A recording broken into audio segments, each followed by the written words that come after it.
Messieurs, bon après-midi. Bienvenue sur Afrique Média, la télévision panafricaine. C'est le club de la presse. Nous sommes en direct de Yaoundé au Cameroun pour parler des grands sujets qui ont marqué l'actualité de la semaine qui s'est achevée. Et bien sûr, la table de ce club de la presse, 3 sujets nous intéressent.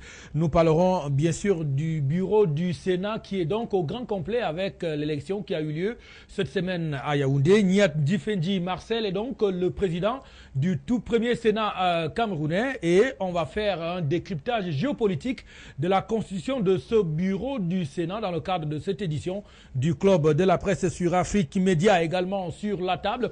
On va se poser finalement la question de savoir pourquoi est-ce que Iya Mohamed a été arrêté. Est-ce véritablement pour l'assaut des cantons ou alors cela a quelque chose à voir avec le football, notamment l'élimination très probable déjà du Cameroun qui risque de ne pas être au rendez-vous brésilien de l'année prochaine. Alors pourquoi Iya Mohamed est aux arrêts? La question est également sur la table de ce club de la presse. Pour finir, nous parlerons des Lions indomptables. Existe-t-il encore une chance pour que l'équipe nationale du Cameroun se retrouve l'année prochaine au Brésil quand on sait que la Libye est venue à bout du Togo 2-0. La Libye qui désormais occupe la première place du groupe I dans lequel évolue le Cameroun. Le Cameroun qui affronte d'ailleurs demain à Kinshasa la formation de la République démocratique du Congo qui elle aussi est en embuscade pour cette qualification à la Coupe du Monde l'année prochaine. Voilà donc, mesdames et messieurs, les 3 questions majeures, les questions auxquelles nos invités vont devoir nous apporter un petit éclairage, si ce n'est un grand, dans le cadre de nous permettre de bien comprendre tous ces sujets que vient donc d'évoquer. Vous êtes tout simplement les bienvenus, tous autant que vous êtes à travers l'Afrique et le reste du monde. Bienvenue au club de la presse et sans transition, je m'en vais tout de suite et maintenant vous faire prendre contact avec nos experts de ce club de la presse. Je commence par le docteur Olivier Billet. Il est homme politique, président de l'UFP. C'est une formation politique bien connue au Cameroun. Monsieur le Président, bienvenue au club de la presse sur Afrique Média. Merci à vous, Patrick Eya. Merci de m'avoir invité aujourd'hui au club de la presse. Je me réjouis d'être là. Je salue par la même occasion vos téléspectateurs. Merci. À qui je dis bonjour et j'espère que ceci va être un moment de télévision aussi agréable que ce que j'ai souvent eu ici par le passé. Alors, j'ai sous la main cette synthèse de la vision du foyisme politique. C'est l'une de vos productions. En 2 mots, qu'est-ce qu'il s'agit? Alors, nous avons simplement voulu faire œuvre de, si vous voulez, de pédagogie vis-à-vis de nos concitoyens. Vous savez que j'ai publié en 2011 un livre qui s'intitule « Le temps du foyisme politique, réalisons le rêve camerounais et africain », préfacé par un certain Mathias Eric Oroningini. Ce livre est demeuré dans les rayons des librairies. Mais il nous a semblé extrêmement urgent d'en traduire, si vous voulez, une synthèse, un résumé permettant aux Camerounais de conditions plus modestes, intellectuellement parlant aussi, d'accéder, si vous voulez, à cette pensée si particulière qui est le foyisme et qui ne manque jamais effectivement je dirais, d'intriguer plus d'un. Donc, à travers la lecture de l'épigraphe qui figure en couverture de ce document, vous avez déjà une idée de ce que le contenu peut être. Donc, il était question de décliner à nos concitoyens la vision de l'UFP sur le plan économique, sur le plan des mœurs et de la morale publique, question ô combien importante par ces temps d'opération épervier, du point de vue des institutions, du point de vue social, éducatif, etc. Et donc l'idée ici, c'est donc de rendre disponible cela. Ce document va être largement distribué demain lors de l'événement que nous allons tenir au Carrefour Bankolo, qui s'appelle les REPCAM, c'est des rencontres citoyennes pour la refondation et l'espoir politique au Cameroun. Nous voulons, en fait, si vous voulez, organiser une causerie éducative régulièrement avec les Camerounais. Le peuple de Bankolo, et notamment le peuple de Yaoundé 2, est invité et convié à cette rencontre-là, qui sera également l'occasion d'installer si vous voulez, le bureau, la fédération communale de l'UFP de Yaoundé 2. Voilà. Ok, donc, merci. Merci, Monsieur le Président. C'est un document intéressant. Il traite de beaucoup de sujets. Voilà. Également invité à cette édition du club de la presse, lui c'est Joseph Atangana Zanga. Il est observateur. Il est surtout le directeur du Centre international des ressources pour l'emploi, le CIRE. Bienvenue, Monsieur Joseph Tanganazanga. Merci à Monsieur Patrick Eya et à tous les téléspectateurs de Afrique Média. Je salue tous les fans des Lions Indomptables et tous ceux qui pensent que le Cameroun peut changer avec la fibre patriotique. Ok, vous parlez donc de la première édition de la bourse interministérielle de l'emploi. Qu'est-ce que c'est? La première édition de la bourse interministérielle de l'emploi public, il s'agit de regrouper tous les ministères autour de cette bourse pour que chaque ministère présente un peu les possibilités d'emploi dans son ministère, les programmes de formation, les programmes même de mutation professionnelle au niveau de certains ministères. Et c'est un peu ça. Moi, je suis ressourceur d'emploi, je ne suis pas formateur, c'est-à-dire je collecte, je sensibilise et je mets à la disposition de ceux qui recrutent. Donc c'est un peu ça. Un peu comme le fait le Fonds national. Je ne suis pas forcément le Fonds national, mais j'ai mes missions. Un concurrent en quelque sorte. Je ne suis pas son concurrent, j'ai mes missions. Vous apportez votre pierre. Oui, c'est-à-dire le Centre international de ressources pour l'emploi. Nous avons par ailleurs la rencontre des métiers de la fonction publique à l'ENAM, c'est-à-dire mettre à la disposition de ces jeunes chercheurs d'emploi diplômés de l'enseignement supérieur les possibilités de ce que c'est la fonction publique en dehors de cette bourse. Donc nous travaillons dans la dynamique de la ressource de l'emploi et nous mettons ça à la disposition des chercheurs d'emploi. Nous avons le programme d'aide aux chômeurs sur le plan international. C'est un Alors programme. La première édition, c'est pour quand? La première édition se tient en août. Parce en que, août, donc parce le que mois nous prochain. voulons que tous les ministères contribuent, participent à la problématique de l'emploi, que ça ne soit pas seulement le document de stratégie pour la croissance de l'emploi, mais maintenant il faut que les ministères soient des agents qui impulsent, des organismes qui impulsent aujourd'hui l'emploi au niveau étatique. Et maintenant, il y a des ministères aujourd'hui, je vais vous dire, qui ont des possibilités de recrutement, mais qui attendent tout simplement que ces recrutements se font parce que vous avez un cousin ou autre, alors que dans la marge de l'État, il y a des possibilités de recrutement que même pas forcément, même si le ministère de la fonction publique ne lance pas un concours, mais un ministère a des possibilités de recruter quelqu'un, même de manière temporaire, même l'alternance, même pour l'emploi. C'est un peu ça. Nous avons, par ailleurs, nous avons un programme de stage à l'initiation à la vie professionnelle avec des entreprises que nous sommes en train de faire actuellement. C'est-à-dire, vous êtes par exemple en master économie, mais qu'est-ce que vous devez faire après le master? Il faut vous initier à la vie professionnelle. C'est ça un programme de stage. Donc c'est ça, je suis ressourceur d'emploi et c'est dans cette dynamique que le Centre international de ressources pour l'emploi essaie d'apporter comme contribution sur le plan international. Pour la lutte contre le chômage et le désœuvrement. Donc, Monsieur Tanganazanga, merci à vous d'être venu sur le plateau du Club de la Presse. Également invité à l'émission Romain Roland Kouotou. Il est le modérateur du Forum républicain. Bienvenue sur le plateau, c'est une première pour vous. Exactement, je vais dire bonsoir à tous les téléspectateurs de Afrique Média. Je suis ravi d'être présent ici pour cette première fois dans le Club de la Presse et j'espère pouvoir à travers votre média étaler les Camerounais, vos différents téléspectateurs, des idéaux et des idées du Forum républicain. Voilà, c'est un parti politique qui n'est pas beaucoup connu, il faut le dire. Disons le leader, c'est qui? Disons le Forum républicain a été officialisé en avril 2010. Vous avez avec vous le leader du parti qui est le modérateur. C'est ce que nous appelons. C'est une autre appellation nous appelons, propre à votre parti. C'est une appellation propre au Forum républicain. Le Forum républicain, c'est ce qu'on appelle de l'open space, politique. Donc je peux dire un forum ouvert, un cercle ouvert à tous les Camerounais qui n'ont pas la possibilité de s'expliquer ou de s'exprimer dans des cercles politiques. Vous savez, au Cameroun, aujourd'hui, on ne fait pas trop allégeance à ce qu'on appelle les candidatures indépendantes. Alors nous donnons la possibilité aux Camerounais de pouvoir, à travers le Forum républicain, mettre sur la place publique leurs idées, leur vision du monde. Alors, vous vous démarquez quand même aussi de ces présidences, président. Vous voulez apporter... Ok, donc merci à vous d'être venu sur le plateau du Club de la Presse. Il reste attendu, on espère qu'il pourra nous retrouver dans le cours de cette émission. Lui, c'est aussi un leader politique, président du Parti républicain. On espère qu'il sera là. Georges Gilbert Banla. bien connu des téléspectateurs d'Afrique Média. Mesdames et messieurs, voilà donc, le tour est fait pour cette prise de contact avec nos invités.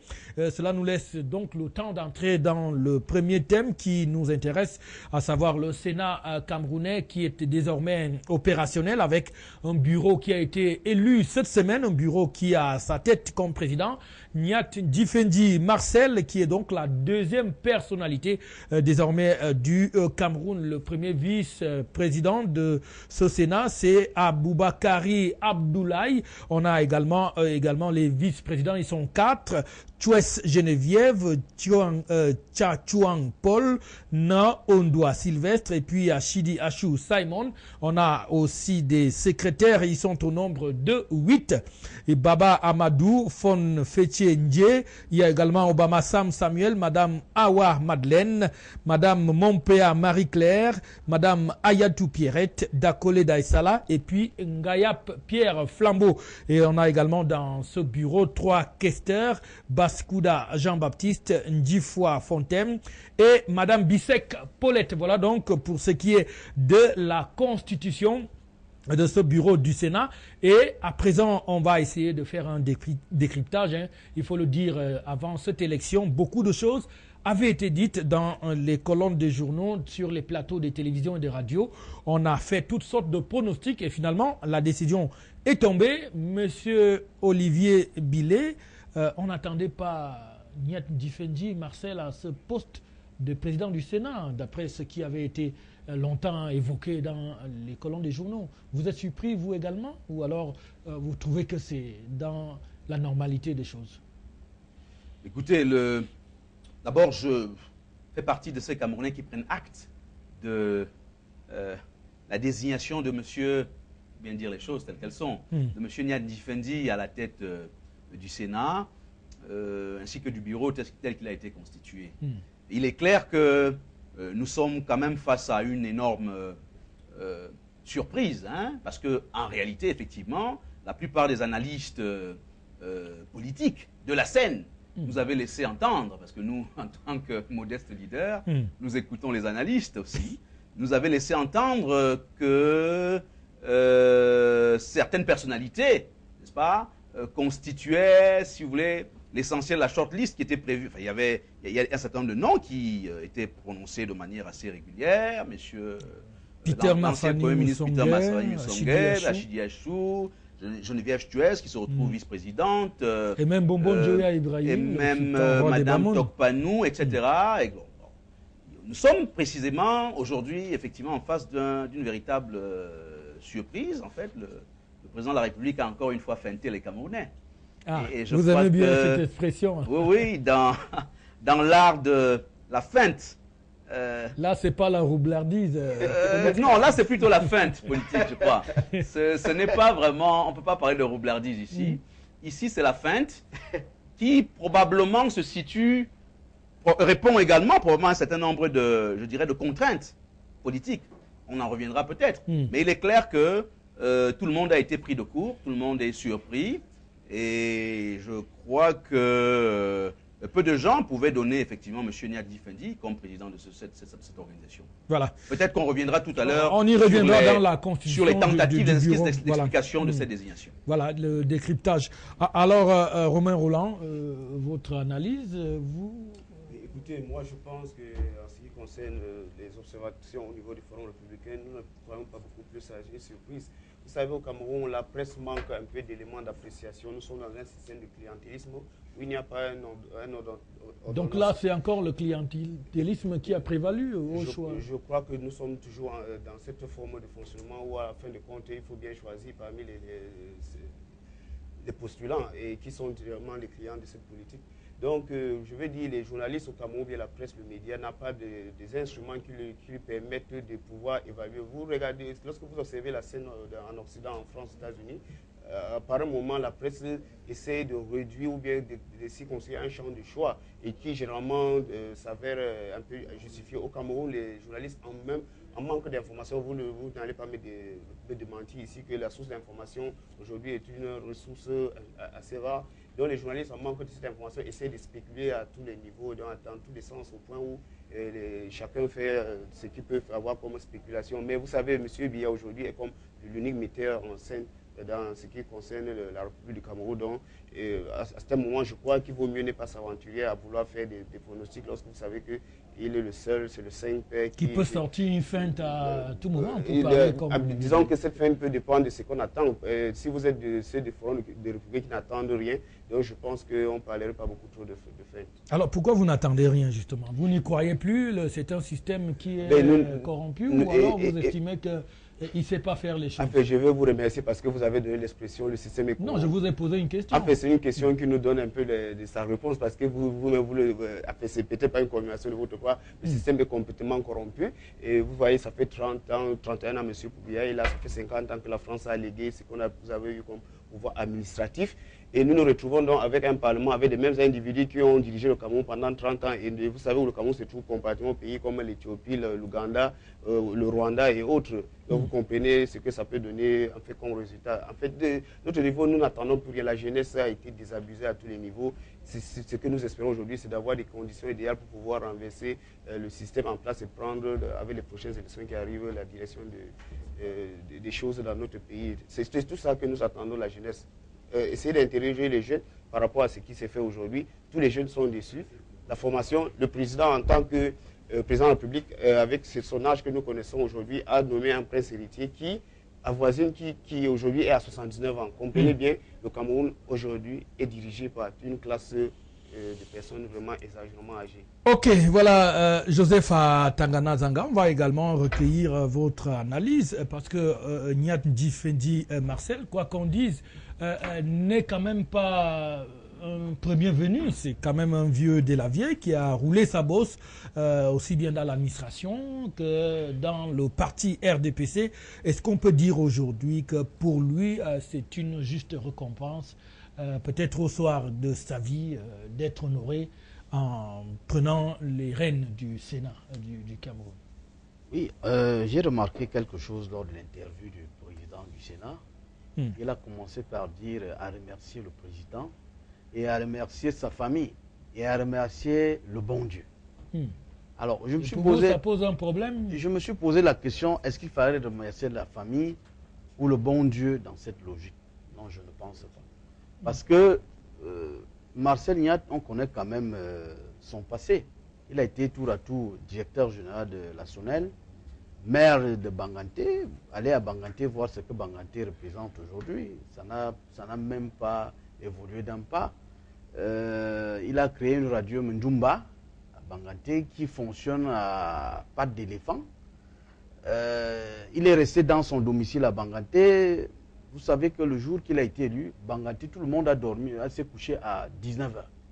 Parce que moi, je fais beaucoup la politique dans le... Je suis un acteur qui mène les activités. Vous voulez dire qu'à Banganté, on n'est pas content En fait, j'étais en communication avec mes relais. Ils m'ont dit, nous sommes tous couchés.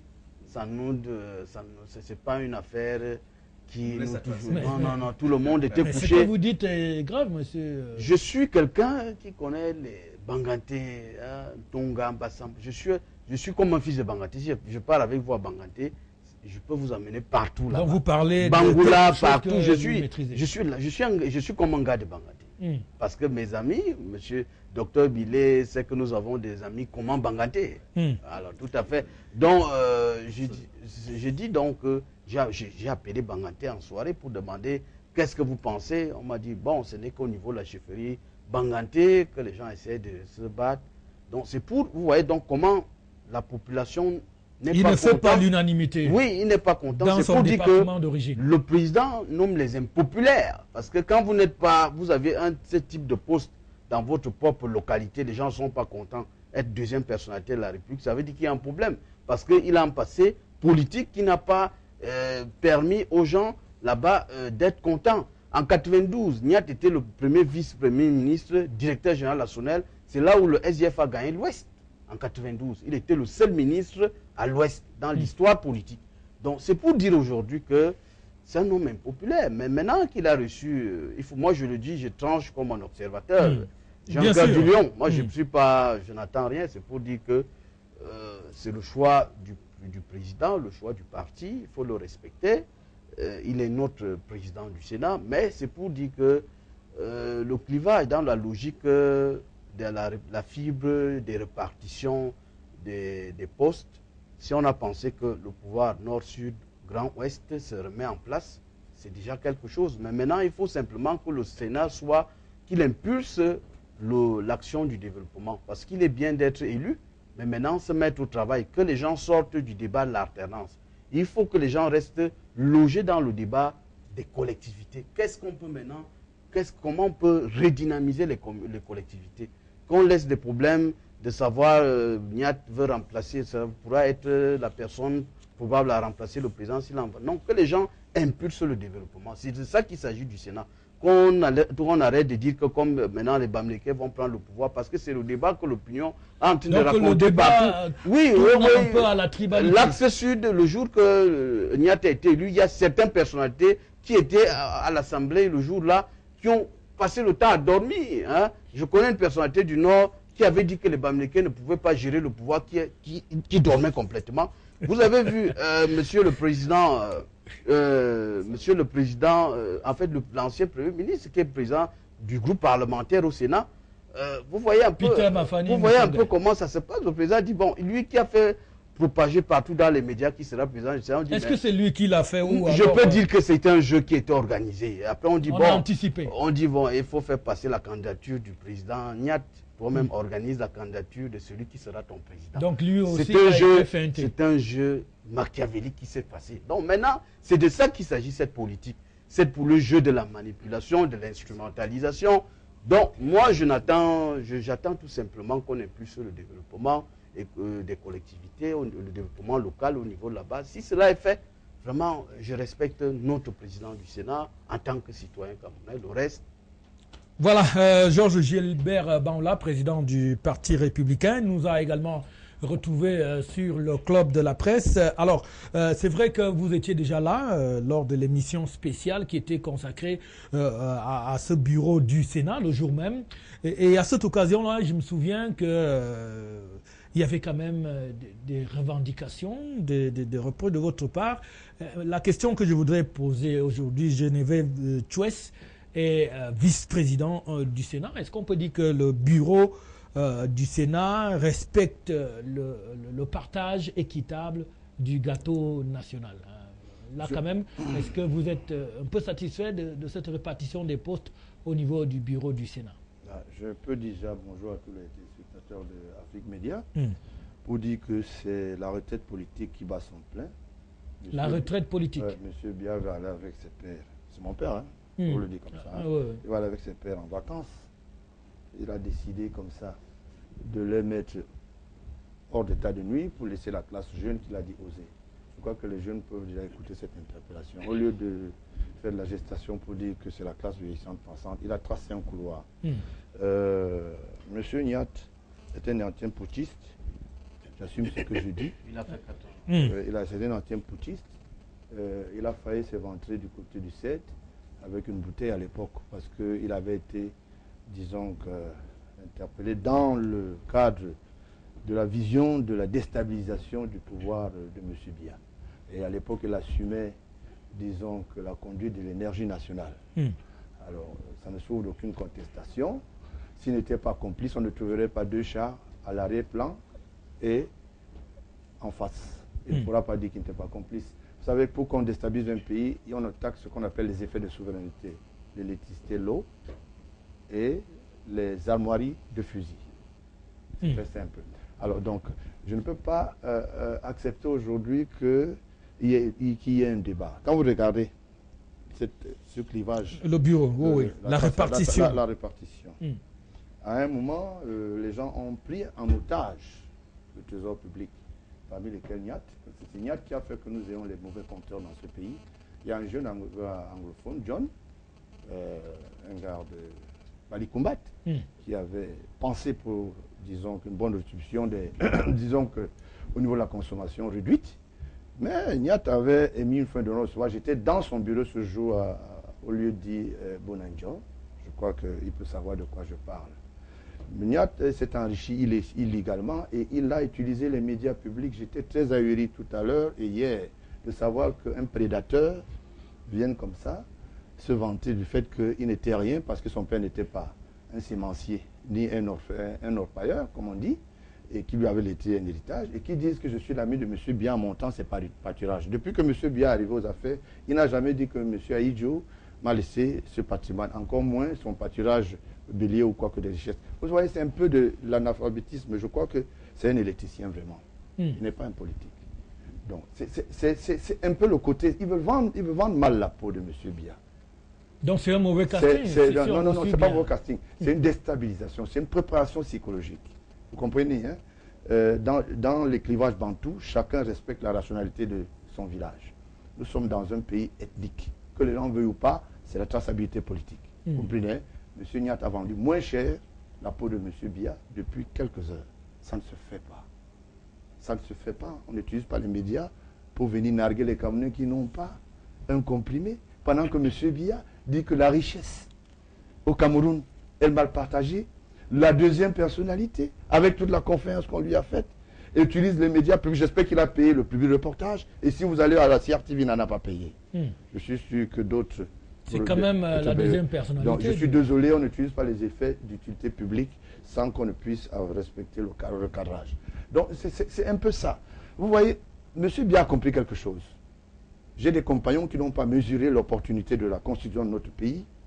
Et ces compagnons, nous allons aller tout droit à la retraite. Parce que pourquoi vous voulez qu'il laisse les amis avec lesquels il a géré? Chacun va gérer à son niveau. Mais la responsabilité individuelle, c'est que les gens ne savent pas. Vous comprenez?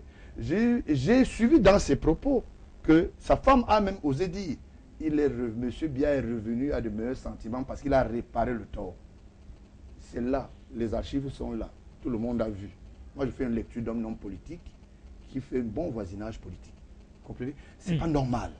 Donc, ça veut dire quoi? Monsieur Iya est l'un des déstabilisateurs de ce pays qui est caché dans l'auréole et qui, à son sens, se dit j'ai quelque chose à dire. Quand on lui a posé la question, en 84, lors du coup d'État, il dit je pense qu'on m'a mêlé dans une affaire que je ne connaissais pas. Pourquoi n'a pas leur donné les détails comme il donnait 10 000 mètres carrés de pâturage qu'il avait? Il avait beaucoup travaillé pour le Cameroun. Et machin. Pourquoi il n'a pas pu édifier les gens? Il n'a pas dit aux gens qu'il a failli se donner la mort pendant les auditions.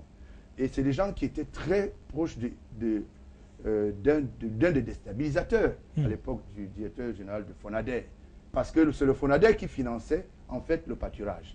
Et c'est que les gens oublient, on a l'histoire. Le Fonader faisait quoi? Encourageait les cultivateurs. Et M. Niat a bénéficié de la nostalgie des caisses de Fonader. Et c'est le directeur général de Fonader qui prétendument voulait faire la passerelle en couperet pour la déstabilisation. On sait comment ça s'est soldé. Ok. Laissez-moi. Oui. Vous savez, un jour, les téléspectateurs vont vous en vouloir. Parce que moi, j'écris l'histoire et je l'écris et je veux la... Je m'en fous. Voilà. Les amitiés des gens ne m'intéressent pas. Voilà. Je dis les choses, si ce n'est pas avéré, bon, les gens ont les moyens. Donc, je voulais simplement dire ceci. Vous savez, M. Biya n'est pas bête. Pas du tout. Parce que dans ma famille, nous ne sommes pas bêtes. On va qu'à nos occupations, mais on sait qui est l'ennemi et qui est l'ami. Vous pensez que dans un pays comme ce, M. Niat avait fait ce qu'on appelle la double facturation à l'époque.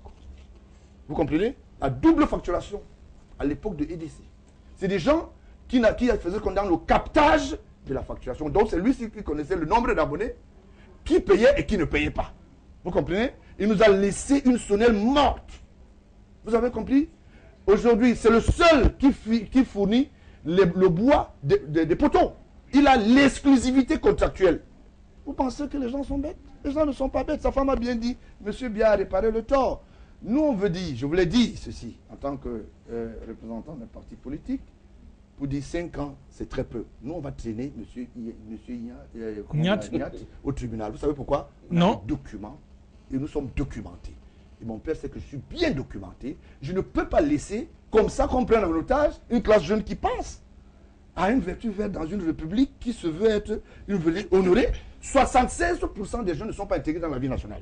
Vous comprenez? Du fait qu'un certain nombre de prédateurs se sont munis des armes illégales pour déstabiliser comme ça. Okay. Je dis à M. Biya, s'il vous plaît, je vous donne la parole. Oui.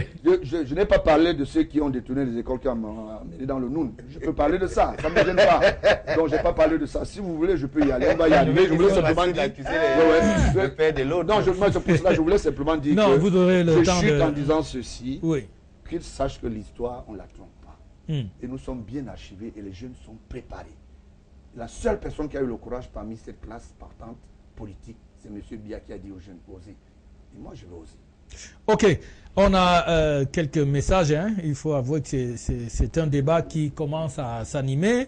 Monsieur Banla, selon vous, à quand la retraite de ton père? C'est Sylvain qui pose cette question depuis Ombessa. Monsieur Eya et Panel, félicitations pour l'émission, s'il vous plaît. Le président du Sénat a été nommé ou élu par acclamation. C'est Gabriel qui pose cette question. Monsieur Atangana a fait un bon développement. C'est vrai que Niat est très impopulaire à Banganté. D'ailleurs, dans tout le Cameroun, mais Monsieur Banla est un peu à côté du sujet. Donc, c'est un message qui vient de Bakop depuis Luanda. C'est en Angola. Il envoie ce message. Un autre message qu'on va lire très rapidement. Salut, vous qui dites que M. Niat n'a rien fait pour son département, vous vous l'aurez complètement. Soyez un peu plus pertinent dans votre raisonnement au lieu de spéculer. C'est Guy Ferguson qui envoie ce message de Yaoundé. Super le débat, c'est Samy qui indique que le débat est super. Donc on va quand même conclure. Vous vouliez rebondir avant de passer la parole à Olivier Billet. Quand même, moi j'insiste, hein, je vois quand même que le gâteau est assez bien réparti. On a des sénateurs qui viennent de tous les côtés, qui se retrouvent dans ce bureau. En fait, le problème aujourd'hui, c'est qu'il faut constater et comprendre qu'il y a un metteur en scène. Et monsieur, on l'a fait exprès peut-être d'ignorer ça. Et que monsieur Niat Difeji ne s'est pas autonomé. Il a été nommé, choisi par le père de monsieur Baola. Donc aujourd'hui, s'il y a un responsable, c'est bien votre papa, monsieur Biya. Alors donc, je crois qu'il est pas vraiment très commode aujourd'hui qu'on trouve à M. Niat, cet ancien pouchiste, parce que M. Biya ne saurait pas prendre un pouchiste mettre à côté. Vous savez que lorsqu'il y a... Mais il a fait amende honorable depuis tout ce temps.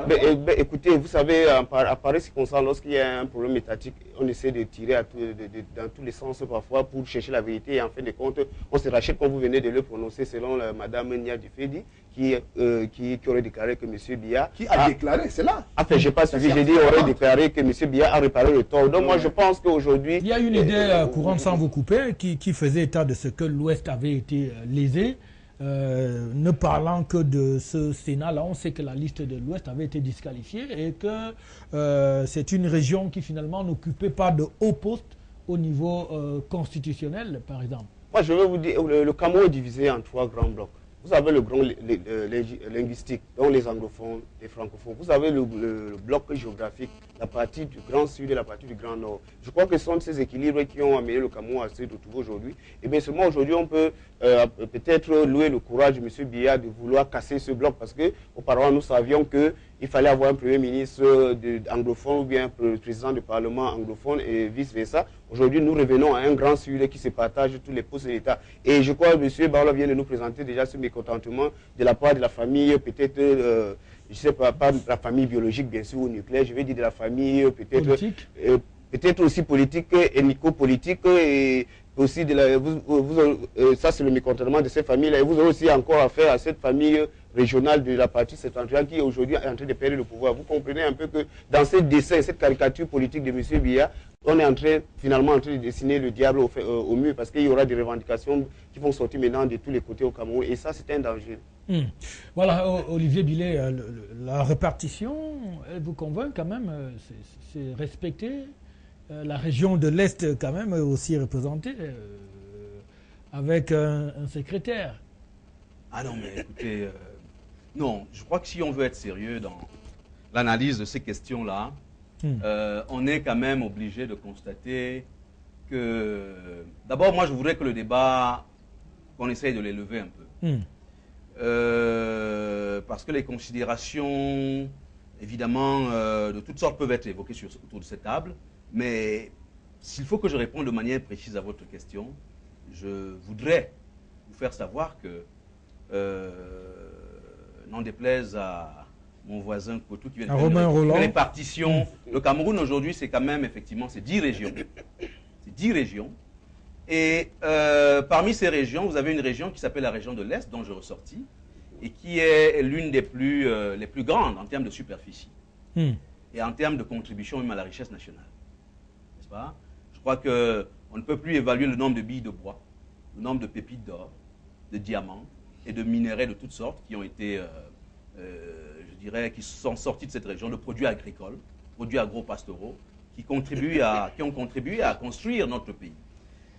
En ma qualité de républicain aussi, je suis de ceux qui considèrent que la contribution d'une région à la richesse du pays ne doit pas être quelque chose sur quoi on revient tout le temps. On ne doit pas poser ça comme un élément de chantage. Non, bien au contraire. Mais on peut effectivement, on devrait même poser les choses en termes le débat en termes de justice et d'équité républicaine. Et sur ce terrain-là, j'ai envie de vous dire que précisément, il y en a une des régions qui, depuis toute l'histoire récente du Cameroun, n'a été l'objet que de, je dirais, de marginalisation. Je crois que chacun ici a pu faire un tour du côté de la région de l'Est, et chacun a toujours eu, si vous voulez, cette espèce de propos de compassion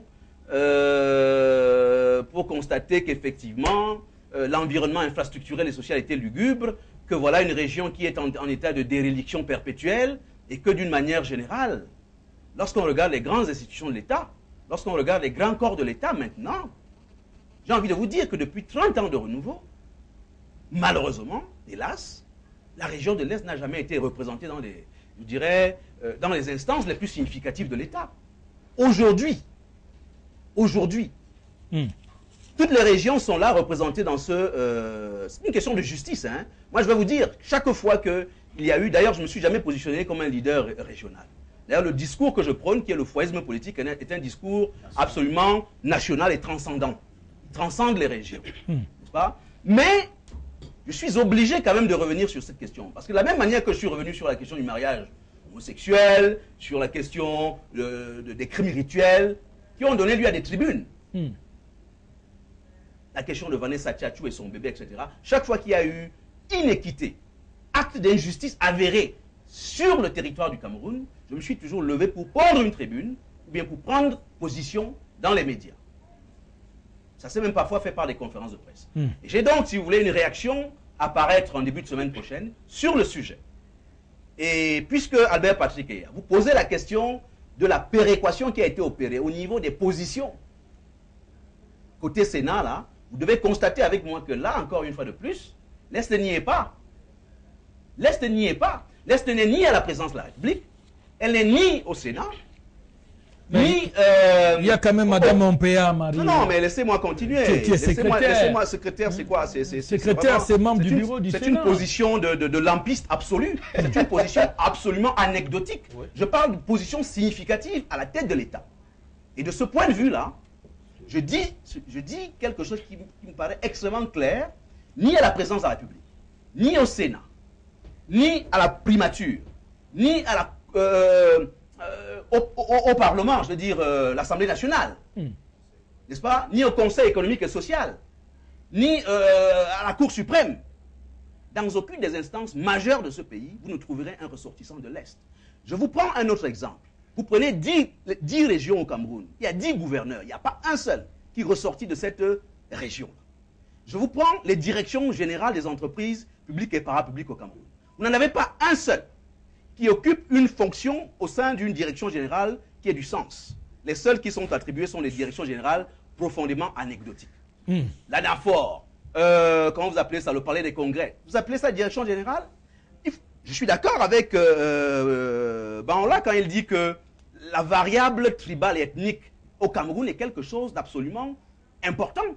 Et chacun de nous sait qu'il y a eu, évidemment, un certain nombre de pressions de la part des acteurs RDPC de l'Ouest, ressortissants de l'Ouest, pour dire qu'effectivement, ils étaient fâchés de ce que leur liste a été jetée à la poubelle. Et que ce soit le SDF qui, finalement, se soit approprié leur territoire. Après avoir, évidemment, investi considérablement pendant des années et des années. Et il me semble que c'est d'ailleurs un des arguments qui a contribué à faire en sorte que le président Biya, n'est-ce pas, dans sa logique, bien sûr, de contrôle du territoire sur le plan politique, pour ne pas dire politicien, eh bien, fasse ce choix qui consiste à donner cette position à l'Ouest. Je n'ai rien contre cela, je prends acte de cela. Mais je dis que Aujourd'hui, chaque Camerounais doit pouvoir juger de la situation que je viens de mettre en évidence avec, prenez même le gouvernement. Depuis 30 ans, aucun ministère de souveraineté n'a été attribué à un ressortissant de l'Est. Les positions de recteur d'université. Nous avons aujourd'hui 6 universités d'État. Il n'y en a pas un seul. Pourtant, les profils ne manquent pas. Cela dénote au minimum d'une intention de marginalisation. Ok. Et certainement d'une intention, je ne veux pas utiliser de mots extrêmement durs, mais il me semble que, puisque vous m'avez posé la question de la justice dans la répartition des positions, je vous parle, moi, de positions au sommet des instances importantes de l'État. Il me semble que l'Est, qui est d'ailleurs prédestiné, comme vous le savez, à jouer un rôle majeur dans l'irradiation du pays en termes de, je dirais, de ce soleil levant qui doit amener notre pays vers les horizons exaltants de l'émergence de la prospérité, que cet Est-là, eh bien, a, elle aussi, droit à un minimum de respect de la part de la République. Ok, c'est noté, c'est bien entendu. Cet autre message, bonsoir, la paix n'a pas de prix. Dites à vos invités de respecter notre Sénat au lieu de déverser dans des invectives. C'est Alain de Douala. Bon, je ne sais pas s'il y a eu invective sur ce plateau. On essaie juste d'analyser des situations qui sont des réalités qu'on ne peut pas occulter si on veut faire avancer notre pays. Monsieur Atangana, pour sortir. Je voudrais qu'on n'ait pas en opinion de flagonnerie. Nous sommes déjà à l'heure de la construction. Parce que nous sommes la génération qui doit être responsable de notre pays d'ici 20 ans. Il n'est pas que... Oui, nous devons être responsables. Nous devons arracher cette... Non, nous devons arracher cette responsabilité-là. C'est-à-dire, il est question aujourd'hui d'arracher cette responsabilité. Et donc, il est question, nous avons bâti. Il y a des jeunes aujourd'hui qui ont quand même des états de service pour cette République. Mais qui n'ont jamais été... consultés pour quoi que ce soit. C'est-à-dire, ils sont fragilisés. Il est question que nous qui avons au moins cette possibilité de venir débattre pour les questions de la République, qu'on dise la vérité. Il n'est pas question de camoufler la vérité pour des bons de carburant ou je ne sais pas quoi. Non. Dites la vérité même si vous marchez à pied. Même si vous n'aviez pas un certain nombre de choses, vous devez être un homme d'honneur. Parce que c'est ce que les jeunes attendent là-dehors. Sortez de ce clientélisme. Il est question, quand je vois un jeune comme M. Baola qui déclare un certain nombre de choses, Docteur Billet, vous êtes là, c'est ça qu'il faut. Il faut qu'on sorte de là. C'est pour dire aujourd'hui que si nous avons cette analyse face à notre Sénat, c'est parce que nous devons se soucier de la République. Hein? Ce n'est pas parce que vous n'avez pas une charge d'un décret présidentiel que vous pensez que vous n'êtes pas un acteur de la République. Nous sommes souverains. Nous sommes souverains parce que c'est notre souveraineté qui permet au président d'être en action. Et maintenant, il fait la redistribution. Cette redistribution de pouvoir se fait au niveau de la mise en place des institutions et autres. Vous savez, depuis 1996, les gens, depuis la Constitution de 1996, tout était déjà sur le document. Maintenant, il faut la mise en place de ces institutions. Maintenant, il faut mettre des gens capables de pouvoir piloter ces institutions, de mettre en place une dynamique de développement économique, une dynamique de développement social, de voir dans quelle mesure la macroéconomique, comment trouver les questions d'emploi au niveau des collectivités. Est-ce qu'au niveau des collectivités aujourd'hui, on peut déjà avoir des emplois? Est-ce que les mairies et autres peuvent jouer le rôle? C'est ça la macroéconomique, c'est ça que nous discutons aujourd'hui. Il ne s'agit pas de venir là pour embellir ou bien pour habiller, je ne sais pas, un oncle ou quoi. Non. Il faut... Moi, quand je pars au village, je discute avec mes frères du village, ils me disent non, les élites de chez nous n'aiment pas te voir. Je dis, je n'ai rien à foutre ni à cirer parce que je suis de ceux qui doivent bâtir la République. Je n'attends rien de ces élites. Ok. Voilà. Monsieur Baola voulait ajouter quelque chose. On va sortir du sujet pour parler du second qui nous intéresse. S'il y a une caste de vieillissants dans la classe politique, c'est parce que les jeunes aussi ne savent pas, disons, saisir leurs opportunités. Il y a eu un appel de repli identitaire en ce qui concerne les sénatoriales. On a dit chacun pouvait se replier identitairement dans son village. C'est pour ça que je parle de ça. Et que chacun pouvait être chef. Vous avez vu comment ça se constitue? Ça ne se constitue pas des prédateurs. Parce que ceux qui ont vite compris, chacun allait acheter une chefferie. Moi, j'ai vu Famine donc avec un béret de machin, vous ne comprenez pas. Hein, vous avez vu Belinga Eboutou. On a bradé la chefferie traditionnelle. Belinga Eboutou a quitté tranquillement. il est allé. Doudoumou a quitté très longtemps. Donc c'est un peu ça, c'était des appels de balles. Je voulais ajouter cela, quelque chose de très important, pour dire qu'il faut que ces gens fassent un peu attention. Que les gens veuillent ou pas, le Cameroun est en train de sortir d'une histoire pensée dans ce qu'on appelle le colonialisme.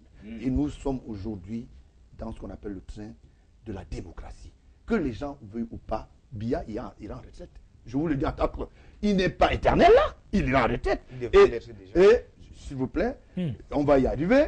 Donc, simplement pour dire ceci, s'il a eu le courage de dire à ses pères, ça veut dire que c'est de sa génération que nous pensons quand même qu'il faut faire un chemin, une porte de sortie, hein, et cesser de changer les actes de naissance.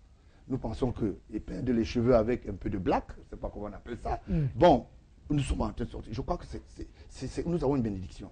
Et je pense que la nouvelle classe politique est en train de s'installer. Que les gens ne veulent pas. Les moyens, ils vont y arriver aussi. Les ressources humaines étant, les moyens vont y arriver. Par exemple, il a dit tout à l'heure, il a dit quelque chose de très important. Vous ne pouvez pas dire que vous êtes dans une région. Vous avez du bois, vous avez de l'or, vous avez tout. Je vais vous dire quelque chose. Que les gens vont dire ou pas ou quoi que ce soit. Les intérêts, disons, de la collectivité ne sont pas... Parce qu'il y a un certain nombre de passagers aériens. Je voulais dire quelques prédateurs, investisseurs qui viennent aidés par ce qu'on appelle, disons, les nationaux, pour prendre et aller faire richesse chez eux. Ce n'est pas normal. Vous comprenez à peu près? Je citerai le cas. Il a dit tout à l'heure que mon père, par exemple, était quand même un enfant. Lui-même a commencé à scier la branche sur laquelle il était assis. Il a tellement pris qu'on était obligé de lui dire, viens te justifier en tant que maire. Nous avons eu des gens comme les René Zengele qui n'ont jamais rien fait, qui sont les amis proches de M. Biya, qui n'ont jamais rien. Il n'a même pas pu faire inscrire à la fonction publique 20 jeunes de l'aide. Et c'est pas normal. C'est pas normal. Si on fait un repli identitaire, c'est normal que chacun puisse... J'ai encouragé par exemple les bonhommes comme les Saïd Aïrou, qui a dit non, comme je suis là, les nordistes, même s'ils ne sont pas des certifiés, je vais quand même essayer de moudre et fabriquer. Ça, c'est important. Qu'on veuille ou pas, c'est ça que nous appelons le gâteau national. Mais maintenant, attendons qu'en 2018, cette paire de classes se met à côté. Maintenant, nous allons redéfinir une autre dimension scientifique. Là, on ne va plus faire disons, faire ce qu'on appelle être des panélistes tabous. On va élever le débat dans les grandes sciences politiques. Voilà. Ok, voilà, quelques messages. Oui, j'ai juste un petit détail à sa suite. En un mot, parce qu'il faut déjà qu'on parle de second. Il a parlé de René Zengele. Je crois que ce serait bien de prendre d'autres exemples, en réalité, parce que c'est pas celui-là n'est pas le bon. C'est un monsieur qui a fait beaucoup de choses pour une certaine élite de l'Est, qui a été souvent très ingrate à son égard. Ça, je peux vous le dire vraiment en toute modestie. Voilà. C'est quelqu'un qui a toujours eu le désir de, peut-être pas dans les fronteries de Saïd Aïrou, qui lui a carrément, je dirais, affronté la République en disant qu'il faut du Wadjo, mais René Zengele, de manière discrète, a contribué à faire émerger. Je voulais même dire que René Zengele a fabriqué même beaucoup de ministres dans ce pays. Beaucoup. Voilà, donc on est d'accord là-dessus. À la fin. L'Est a quand même le ministère de la fonction publique, le ministère des mines et de l'industrie de développement technologique. Je pense que quand même... On parle du ministère de souveraineté, monsieur Patrick Eya. La fonction publique quand même... Souveraineté. Ok, bonjour au panel. Que les ressortissants de l'Est soient patients. Ceux de l'Ouest ont été patients. Donc c'est un message qui vient de Ongene depuis Yaoundé, qui demande à l'Est de continuer de patienter. Le tour arrive. Si c'est possible, je veux rencontrer ou voir le numéro de téléphone du président Georges-Gilbert Baola.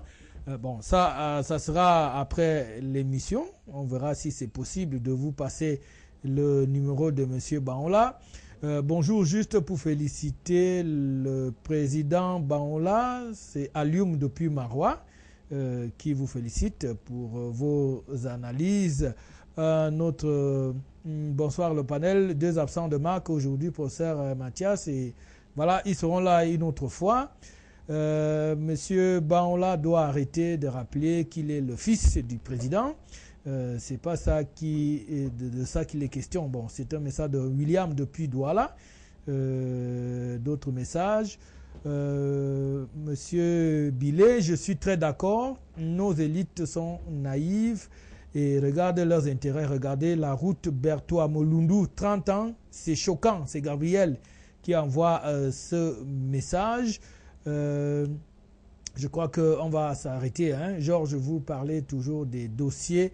Le procureur les aura quand? On vous pose la question. C'est Jacques Devanne qui voudrait que vous passiez les dossiers au procureur pour que la suite puisse avoir lieu. Donc, je crois qu'on va arrêter là. On va continuer la lecture des messages avec l'autre thème.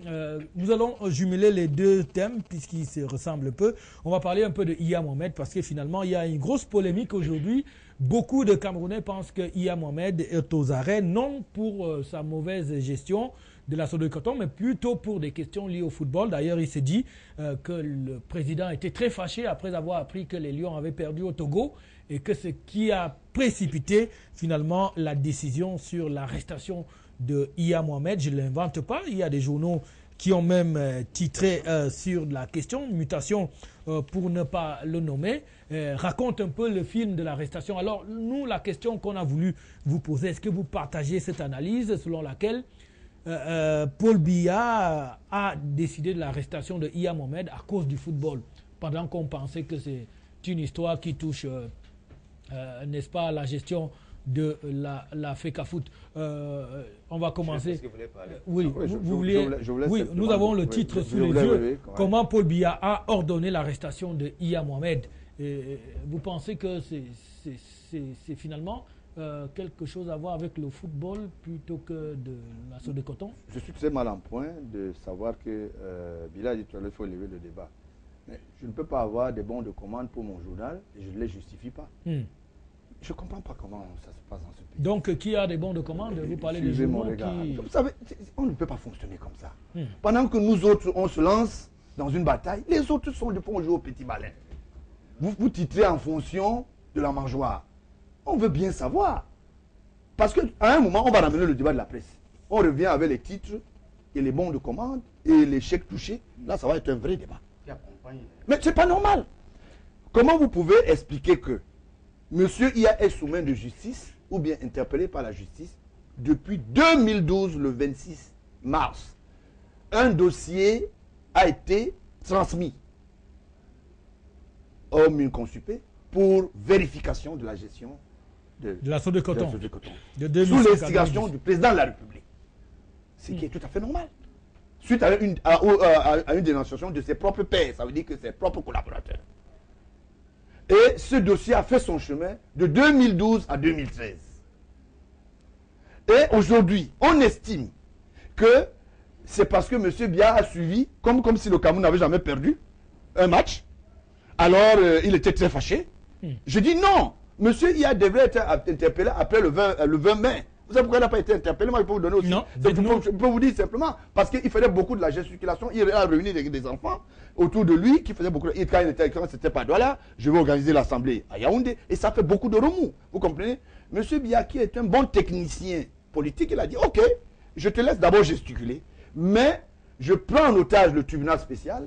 Le parquet avait déjà le dossier de M. Iya avant le 20 mai 2013. Je viens sur ce plateau vous préciser qu'il y a déjà une interpellation qui est en train de se préparer. Ce dossier n'est pas caché. Le Minconsupé s'est prononcé sur des faits. Bon, maintenant, s'il a avéré, pourquoi ne pas? Alors, si M. Biya peut interpeller un Camerounais parce que fut-il le président de la FECAFOOT, c'est une très bonne chose. Mais je crois que le courroux de M. Biya, depuis qu'il est là, depuis les 30 ans, le Cameroun a perdu autant de matchs. Et ça n'a pas fait qu'on puisse démissionner soit les ministres, le ministre de Sport le lendemain. Peut-être suite à une organisation gouvernementale. Donc que les gens cessent un peu de justifier la collecte des dîmes. Moi j'appelle ça les dîmes de la presse. Donc que les gens cessent de croire qu'on n'a pas leurs ardouages du côté de la FECAFOOT. Parce qu'il y a un certain nombre de prédateurs ou bien de semi-prédateurs, je vais utiliser peut-être, qui ont des petites dents et qui sont des loups, qui ont avalé beaucoup d'argent du côté de la FECAFOOT. Okay. Et monsieur, il y a les tenants en chantage et il a une clé USB. Je ne sais pas s'il a confié ça à sa dame qui lui a rendu visite. Cette clé USB est scandaleuse. Il y a tout à l'intérieur. Il y a des ministres, il y a des DG, il y a de la société civile, il y a les opérateurs économiques, il y a le dossier de 800 millions de monsieur, de 800 millions chaque fois à débarcher, de monsieur Tifenouni, parce qu'il m'a envoyé une nouvelle dernièrement que je ne continue pas, on ne lui augmente pas une autre peine, mais je suis obligé. Parce que quand ils ont bouffé, moi, je n'étais pas là. Donc, c'est pour cela qu'aujourd'hui, je suis tout simplement pour dire Oui. que, qu'on veuille ou pas, M. Iya se met sur et les raisons sont claires. Il est poursuivi pour les faits et causes de la Sodecoton. Maintenant, quand le dossier du football reviendra, on va dire c'est le football. Pour le moment, il est dans une chambre de sûreté parce qu'on est en train de compulser, parce que, il y a un élément de réponse. Au niveau de la gendarmerie, il y a un certain nombre de personnes qui ont été interpellées pour faire ce qu'on appelle sur dénonciation de M. Iya, qui dit, je ne suis pas le magasinier, vous dites que c'est moi qui vendais les cartons d'huile. Bon, on interpelle aussi le magasinier. Je ne suis pas le chef de service de vente.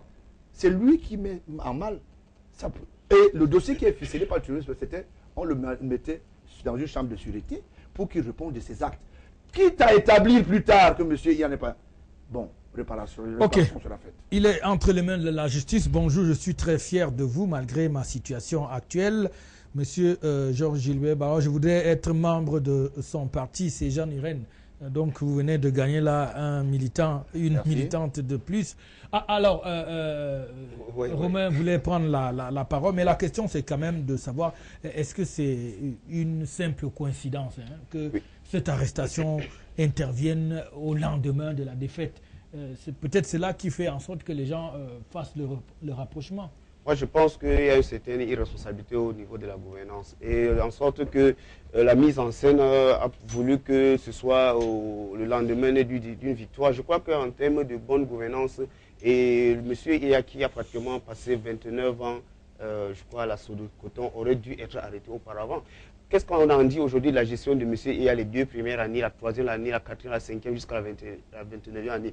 M. Iya n'était-il pas au courant en tant que gouvernant? Parce que moi j'ai fait une école de commerce où on nous a appris la gestion d'entreprise et la comptabilité. Je crois qu'il était question pour le CONSUP à l'époque de la première année de vérifier les comptes parce qu'on appelle l'audit des comptes, vérifier le fonctionnement de la Sodecoton au jour le jour, an par an.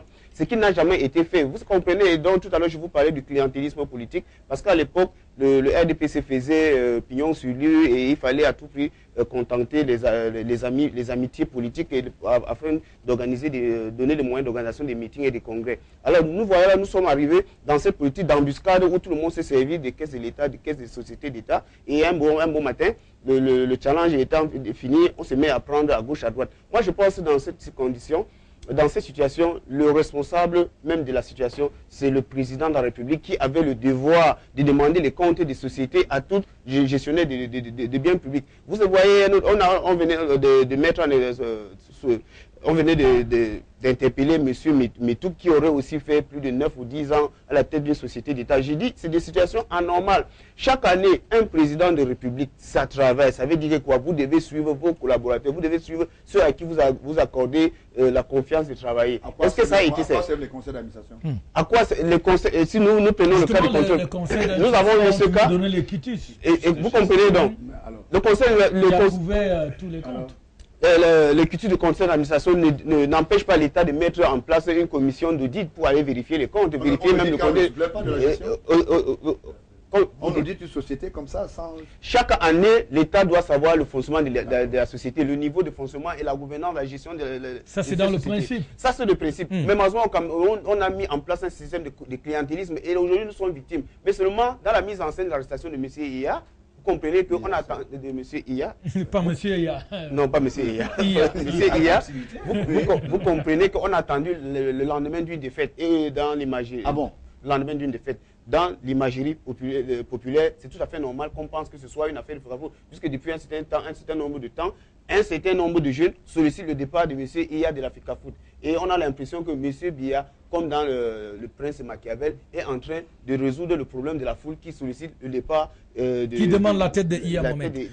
Moi, je pense que, en fait, parce que je vis dans la rue et vous le savez, nous rencontrons très généralement à l'avenue qui est là où nous sommes. C'est comme ça que nous imaginons. Et j'essaie de c'est la lecture que nous donnons dans la rue. Et la lecture de la rue, c'est la lecture du peuple. Parce que le peuple pense autrement. Parce que quand nous arrivons sur des plateaux de télé, nous essayons d'élever le débat comme a demandé M. Dr. Billet. Et le débat devient un débat d'élite qui sera compris par des ministres, par M. Niat et autres. En fait, c'est l'homme de la rue qui a besoin d'être informé. Alors, merci M. Banla. L'historique de l'affaire Iya est très exact. Son arrestation aujourd'hui est le résultat d'une enquête minutieuse. Donc c'est un message qui qui vous est adressée. Alors, docteur Olivier Billet, est-ce que on ne peut pas dire qu'IA, du fait de son entêtement, a resté absolument candidat à la FECAFOOT malgré tout ce qui a été dit jusque-là, ne pourrait pas aussi expliquer son arrestation au lendemain d'une défaite des Lions? Est-ce que le problème IA aujourd'hui, ce n'est pas le problème de la FECAFOOT qu'on a voulu résoudre en passant par la Sodécoton? Écoutez, c'est une question assez complexe, hein. Mais moi, je commencerai, si vous le voulez bien, parce qu'il y a beaucoup de spéculations sur la question de est-ce qu'il fallait arrêter, est-ce qu'il ne fallait pas arrêter. Moi, je suis simplement tenté de vous dire que nous sommes dans un environnement où tous les gestionnaires de la fortune publique sont potentiellement imperméables, arrêtables. Je dis bien potentiellement. Il faut même regretter qu'on n'ait pas suffisamment de géoles pour incarcérer davantage. Il faut en construire. De Camerounais. La conséquence de ça, c'est quoi? En réalité, je dis la cause de ça, elle est située à deux niveaux. Parce qu'il faut bien comprendre les problèmes, parce que nous sommes toujours dans des débats où non, il faut essayer de comprendre pourquoi est-ce qu'il y a le mal. Le mal est fondé sur deux causes essentielles. La première cause, c'est, je dirais, l'édifice politique dans lequel nous sommes. C'est la construction, c'est le paradigme politique dans lequel nous sommes, le modèle, si vous voulez, pour parler de manière plus simple, dans lequel nous sommes. C'est un modèle d'une politique qui est centrée sur, je dirais, l'homme et sa corruption. Parce que dès lors que vous centrez l'action de la direction de tout un peuple sur les desiderata des hommes, fatalement, cela amène à toutes les dérives que vous pouvez voir, pas seulement au Cameroun d'ailleurs, hein. J'ai envie de vous dire que même dans des pays extrêmement avancés, comme la France, les scandales à l'appel qu'on enregistre ces derniers temps, ça ne vous échappe pas que tous les scandales du gouvernement Sarkozy sont en train de sortir. Tout ceci est là pour nous montrer que, dans le fond, il y a un problème d'altération, de pourrissement considérable de la société camerounaise, du point de vue de son système de gouvernement.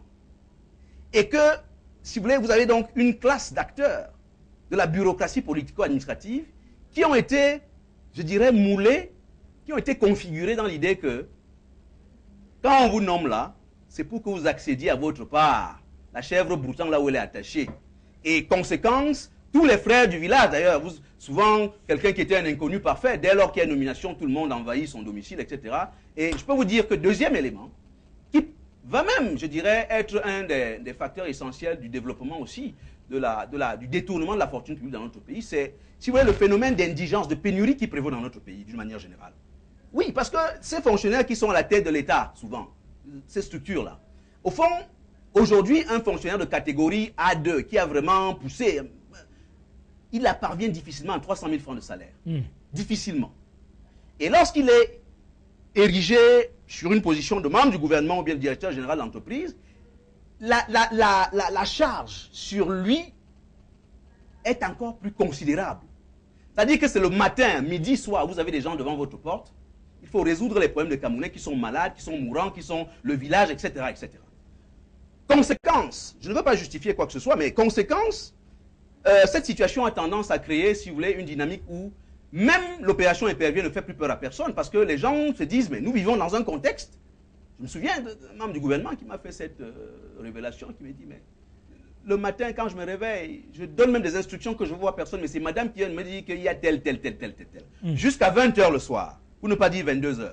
Il y a donc cette pression excessive dans un environnement de forte pénurie, de rareté extraordinaire de la ressource, où le beignet national ne permet pas de donner satisfaction à 20 millions d'habitants. Et donc, il aurait fallu que ce beignet soit... Il serait souhaitable que ce beignet soit transformé en gâteau, capable de nourrir énormément de personnes, davantage de plus de 20 millions de personnes.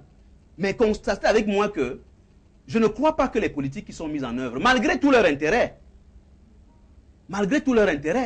vraiment, je ne pense pas qu'elles puissent être de nature à résoudre le problème, parce que le mal est structurellement établi. Mal du point de vue de la corruption de l'esprit et des mentalités des Camerounais d'une manière générale, et mal du point de vue d'une société extrêmement incapable de produire la richesse qui ailleurs permet d'étichiser les mœurs, de faire en sorte qu'il y ait un assainissement et que les gens se comportent d'un revenu dignes et respectables pour un travail qu'ils fournissent à la collectivité. Donc on est condamné. Donc, en ce qui concerne, on est condamné à demeurer dans cette situation aussi longtemps que le paradigme, le logiciel dans lequel nous sommes demeurera. Vous irez chercher un jeune de 16 ans, de 15 ans, vous le mettez à la tête de l'État, qui gouverne dans les mêmes dynamiques du système de ce que j'appelle l'humanisme moderne, tout simplement pour dire simple, une politique centrée sur l'homme et sa corruption, ça produira le même résultat. Donc, en ce qui concerne M.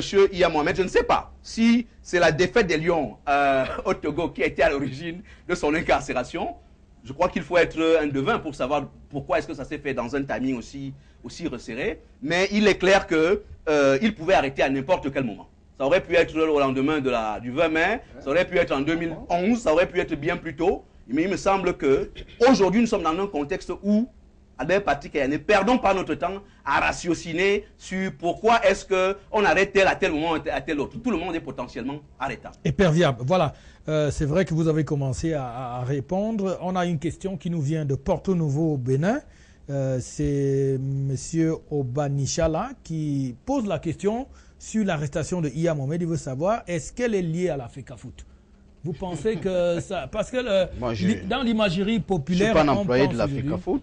Non, on n'a pas dit que vous êtes un employé de la question. Vous êtes quand même très proche des milieux sportifs. Je suis président de la Confédération africaine des supporters. Donc en tant que tel... Je ne suis pas... J'ai même été très combattu par Iya Mohamed avec son groupe parce que mes prises de position vis-à-vis de sa gestion, il n'a pas apprécié. Je voudrais dire quelque chose, c'est que monsieur Iya devait être arrêté depuis 6 ans aujourd'hui, 7 ans. C'est un vieux dossier.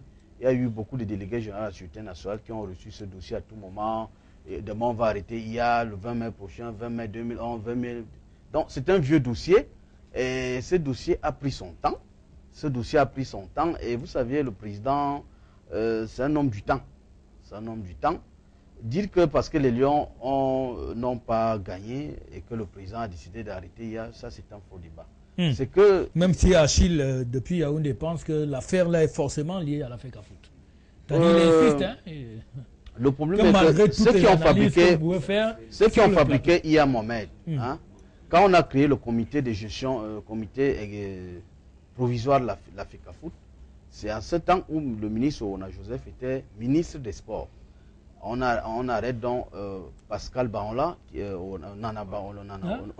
arrête Vincent, qui se retrouve donc en difficulté, et c'est Iya qui était l'un des vice-présidents. Alors il est fabriqué dans le système Massayo, qui est un système très dur. On nous suspend et autres. Bon, maintenant, c'était dans le cas de la corruption pour la billetterie de la Coupe du Monde, vous vous rappelez. C'est en ce temps-là que les réseaux décident d'imposer Iya au trône. Iya donc arrive, les gens disent, bon, il a des responsabilités au niveau de la Sodécoton, ça veut dire qu'il a des liquidités, il a des choses en main. La FECAFOOT était logée encore au niveau du stade Omnisport, il n'avait pas de bureau. Bon, Iya décide de mettre l'émergence, tel que certains le disent, et ceux qui le soutiennent. Il met en place un certain nombre de dynamiques. Et cette dynamique dont aujourd'hui, il crée donc un parti politique à la FECAFOOT, ceux qui sont des militants de Iya Mohamed. Ces militants de Iya Mohamed qui n'ont jamais accepté que le football camerounais se retrouve dans l'abîme. Alors, c'est ce problème-là aujourd'hui. Quand les gens analysent au fond, on constate que le problème de Iya ne date pas d'aujourd'hui. Ça date de très longtemps. Les problèmes de la Sodécoton. J'ai été à la Sodécoton, j'étais à Garoua. J'ai discuté avec l'inspecteur général. J'ai discuté avec le Blanc. Ils m'ont dit, mais vraiment, nous ne pouvons pas se prononcer sur cette histoire de Sodécoton, mais c'est que M. Iya Sem ici, nous décidons tout simplement d'observer. Cet inspecteur général, je ne sais pas s'il est encore en place aujourd'hui à la Sodécoton, c'est un ami personnel, mais je dis, c'est pour vous dire aujourd'hui que Iya Mohamed, si le président de la République a décidé d'arrêter Iya, ce n'était pas surtout parce que nous sommes habitués à voir les Lions dans cette situation, mais c'est parce que Iya Mohamed a fait beaucoup d'activisme. Il s'est entouré des gens, des analphabètes du football qui ont fait beaucoup de tapage médiatique, qui ont utilisé la FIFA comme un instrument de chantage auprès des institutions, qui ont utilisé Iya Mohamed comme un potentiel, je ne sais pas comment, un potentiel candidat et autres. Jusqu'à présent, ces acteurs continuent à articuler, à manipuler, parce qu'ils disent que même si Iya est incarcéré, il sera toujours candidat aux élections. Alors, vous voyez donc que quand le président essaie, en tant que gestionnaire de la République, il essaie d'analyser, de dire, ben, voilà, depuis tel nombre d'années, ce monsieur poursuivi par la justice. On dit il a fait ceci, il a fait cela, malgré qu'il est membre des réseaux. Mais vraiment, il y a quand même une réalité. Et c'est pour ça que le président a décidé de le frapper. On ne peut pas dire que le président l'a frappé, il est encore sous garde à vue. Ça veut dire qu'à tout moment, si cette garde à vue n'est pas renouvelée, il peut se retrouver sa liberté. Donc la justice, comme nous avons une justice indépendante, moi je ne peux pas commenter pour le moment. Laissons la justice dans son action judiciaire et puis nous allons voir les résultats. Voilà, Monsieur Banla, justement, vous avez des messages des téléspectateurs qui vous félicitent. D'autres posent quand même des questions sur l'arrestation de Iya Mohamed. Il y a une question lancinante qui vient des contradictions que beaucoup de Camerounais décèlent dans le fonctionnement du contrôle supérieur de l'État. Il y a un téléspectateur qui envoie un message qui cite des noms d'autres responsables, gestionnaires de la chose publique qui ont été épinglés par le Consupé, mais qui jusqu'aujourd'hui sont en liberté. Il prend le cas de l'ancien directeur général de la RMP, il prend le cas des anciens recteurs de Yaoundé 2 et de Douala, qui, bien qu'ayant perdu leur poste, sont quand même encore en liberté. Il veut comprendre pourquoi le cas Iya Mohamed est passé très vite au niveau de l'interpellation. Je pense que dans toute procédure, il y a ce qu'on appelle la suite. Le cas Iya était arrivé avant le cas de Ndoudoumou. Tout à fait, c'est un cas. Le cas, par exemple, du recteur de Douala est arrivé après le cas Iya. Donc c'est un peu ça. Je m'en vais vous dire quelque chose. Vous savez qu'en ce moment, M. Iya cite Belinga Eboutou dans son histoire. Vous êtes au courant de ça? Moi, je vous donne non, il le cite en tant que témoin Il y a beaucoup de choses. Il y a beaucoup de choses. C'est pas parce que vous êtes interpellé que vous allez faire interpeller toute la République. Vous comprenez? Monsieur le ministre Belinga Eboutou, dont je ne suis pas d'avis à un moment avec lui, ne peut pas se dissuader du fait qu'il connaisse IA.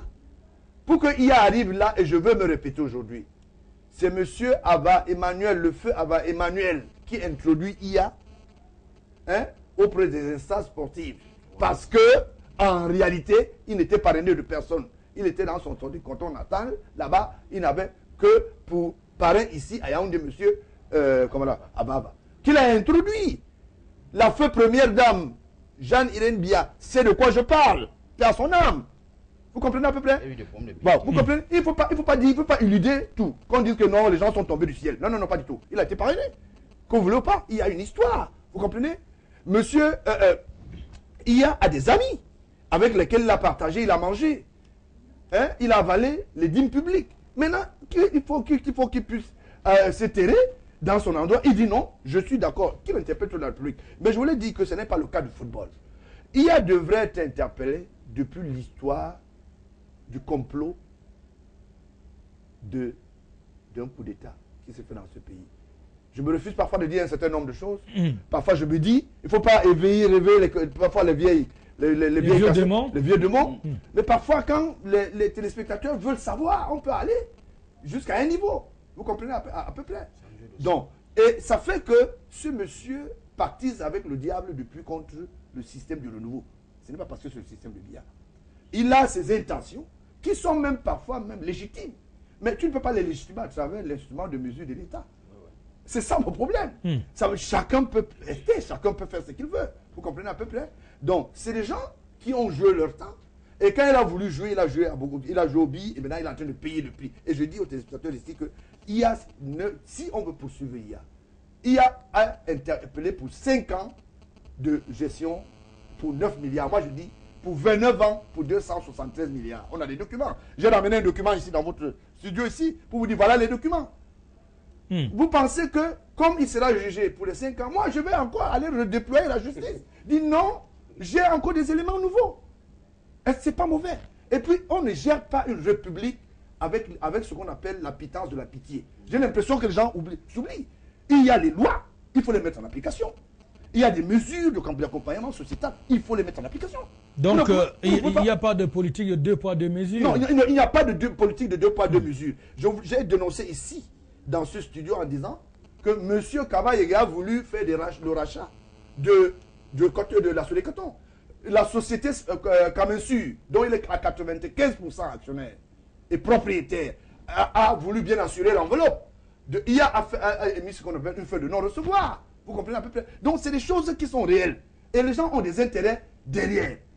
Vous ne savez pas pourquoi, par exemple, M. Kouete a attesté que M. IA était un bon gestionnaire.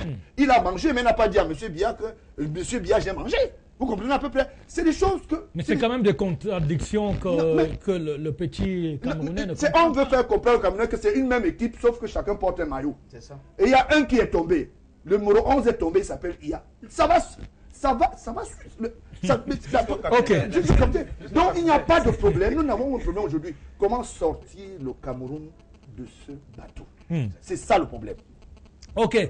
Je pense qu'on va lire encore quelques petits messages avant de passer au dernier sujet qui touche aux Lions indomptables.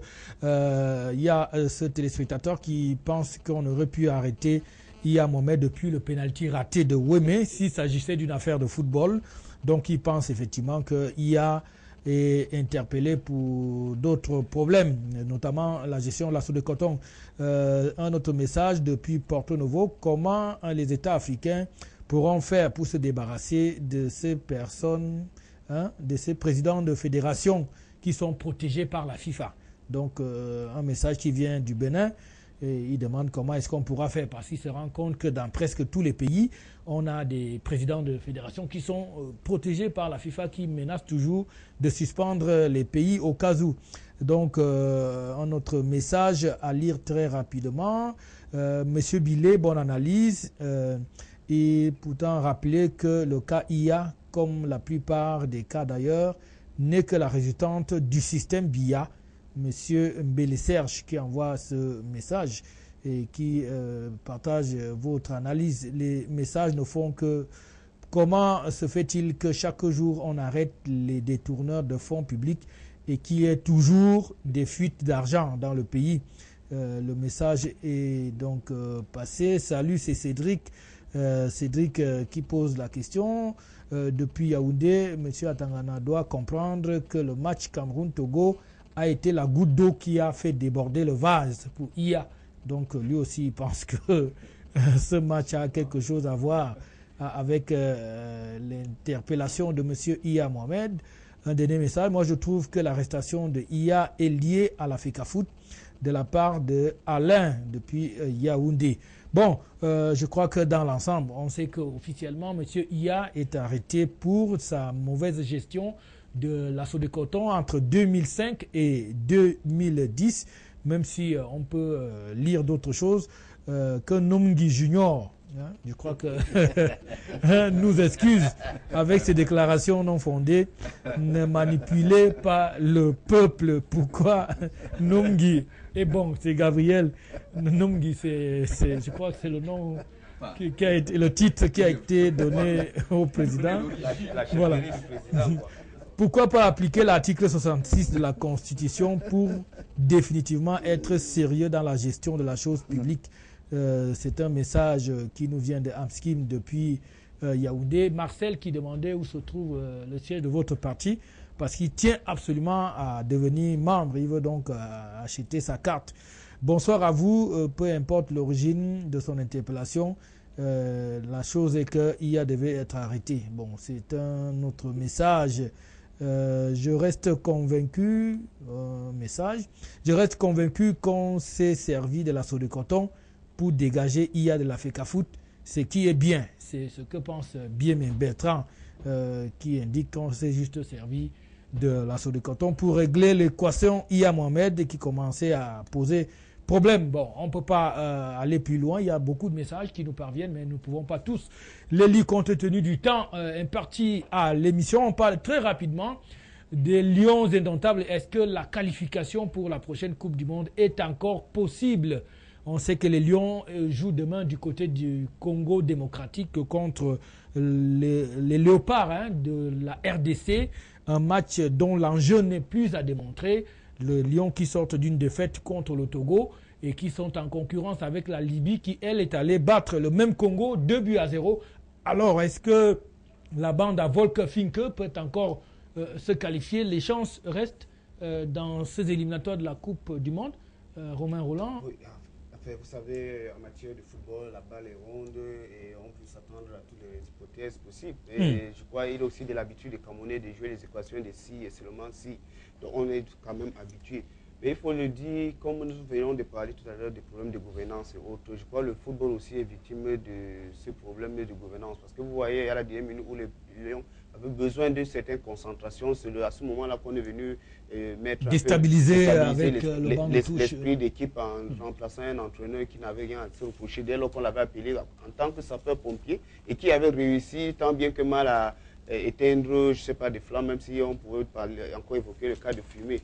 Bon, ben, pour les supporters de Lyon Indomptable, on peut se dire, chacun peut aller prier dans son salon en attendant, puisque notre goleador Eto'o fils a dit qu'il ne pouvait pas jouer, et ça donne des préludes. J'ai l'impression que Eto'o a compris que les choses vont certainement pas aller, mieux éviter d'aller se faire ridiculiser dans ces contextes, parce qu'il faut le dire, actuellement en République démocratique du Congo, l'équipe est en pleine émergence pendant que les Lions sont en train de sommeiller. En phase de croissance, voilà. de décroissance. Donc je crois quelque part, il faut tout simplement qu'à un moment que les autorités du Cameroun ou bien la nouvelle génération, comme nous sommes sur cette table, puissent prendre des choses en marche. Et je vais vous rappeler, comme le disait, je crois, Franck Fanon, vous êtes là sous le contrôle, que chaque génération doit pouvoir identifier sa mission. Je crois qu'il est question que nous prenons le Cameroun, ce Cameroun en marche, n'attendons pas vraiment 2000. N'attendons pas trop 2018, faisons un effort, prochainement il y aura des élections, que nous prenons ce Cameroun, parce que si nous contrôlons le Parlement, nous allons mettre en difficulté ce Sénat qui n'est qu'une, je sais pas, une caricature. D'ailleurs, les sénateurs qui ont eu droit à une soirée ça va nous permettre bien arrosée, ça va nous permettre de mettre en place un certain nombre de moyens, de systèmes de gouvernance, de technologies pour mettre en place des équipes nationales en matière de sport, des équipes nationales en matière de gestion de finances. Parce que le football, je crois que c'est la suite de tous ces problèmes. Football, éducation, justice. L'opium du peuple. Le Cameroun est tout simplement bloqué. Et je souhaite tout simplement aussi peut-être pour faire plaisir aux jeunes qui attendent encore quelque chose que les Lions gagnent. Mais à mon humble avis, je ne suis pas en train de voir ces Lions gagner. Merci petit frère Billet pour ton patriotisme. C'est Léonce depuis Doumé qui vous envoie ce message. Le temps donc de vous introduire sur la question. Les Lions, une chance reste quand même qu'ils se qualifient dans cette situation. La Libye a 9 points, il faut le dire, dans le groupe I. Le Cameroun est désormais deuxième. Alors, vous pensez que c'est possible avec tous les problèmes, l'environnement que Romain Rolland a essayé de décrire, le match qui se joue à l'extérieur, l'équipe nationale elle-même, qui aujourd'hui est un peu orpheline. Samuel Eto'o n'est pas là, il est blessé et il a écrit une lettre adressée au peuple camerounais et aux Lions Indomptables pour les encourager. Vous pensez que c'est possible d'aller plus loin? Mais vous savez, comme le disait Léonce, je suis un patriote. Je suis quelqu'un qui ne peut que souhaiter du bien pour mon pays et pour son équipe nationale. Mais j'ai quand même pratiqué le football à un certain niveau. Et je sais que le football international est extrêmement compétitif, exigeant du point de vue des performances. Et quand nous observons tous la situation qui prévaut aujourd'hui autour des Lions, je dois dire qu'elle n'est pas de nature à nous rassurer beaucoup. Je ne sais pas si les choses se passent de la même manière dans la plupart des pays africains qu'au Cameroun. Parce que si c'est le cas, alors à ce moment-là, on peut considérer que face à la RDC, face à tous la Libye, etc., nous partons sur le même pied d'égalité. Mais je constate qu'un pays comme la Libye, qui est aujourd'hui dans une situation d'instabilité avérée, réussit à réaliser des résultats extraordinaires. C'est assez frappant. Mais qu'un pays dit stable, n'est-ce pas, ne parviennent pas avec évidemment un palmarès aussi impressionnant que celui du Cameroun, je dois avouer que le match de Kinshasa est un match à très haut risque. Parce que comme vous le savez, évidemment, si nous ne le gagnons pas, ça va être le recalage définitif. Hein. Mais je crois qu'il faudrait tout de même que Patrick et nous soyons sérieux. Il ne peut pas y avoir de football performant dans un environnement qui lui-même manque de sérieux et de performance dans les autres secteurs. Pourquoi voulez-vous que les Lions soient performants si, je veux dire, les entreprises publiques et privées du pays ne le sont pas? Pourquoi voulez-vous qu'ils soient performants si les administrations... Mais la société fonctionne, ça s'appelle le systémisme. La société fonctionne dans une sorte d'interactivité entre les différents secteurs qui s'alimentent les uns les autres. Voyez-vous, lorsque par exemple le Cameroun à une époque faisait de très bons résultats, vous prenez par exemple les années 70 et les années 80, en fait nous étions dans un cycle où les performances économiques du pays et sociales étaient également au rendez-vous dans une certaine mesure. Et les performances, même au plan également même des mœurs et de la morale, vous savez que mon discours est essentiellement centré sur cette préoccupation fondamentale. Et je voudrais dire à mon petit frère Romain Roland Kouatou que le problème n'est pas celui de quelqu'un qui a 80 ans ou de quelqu'un qui a 15 ans.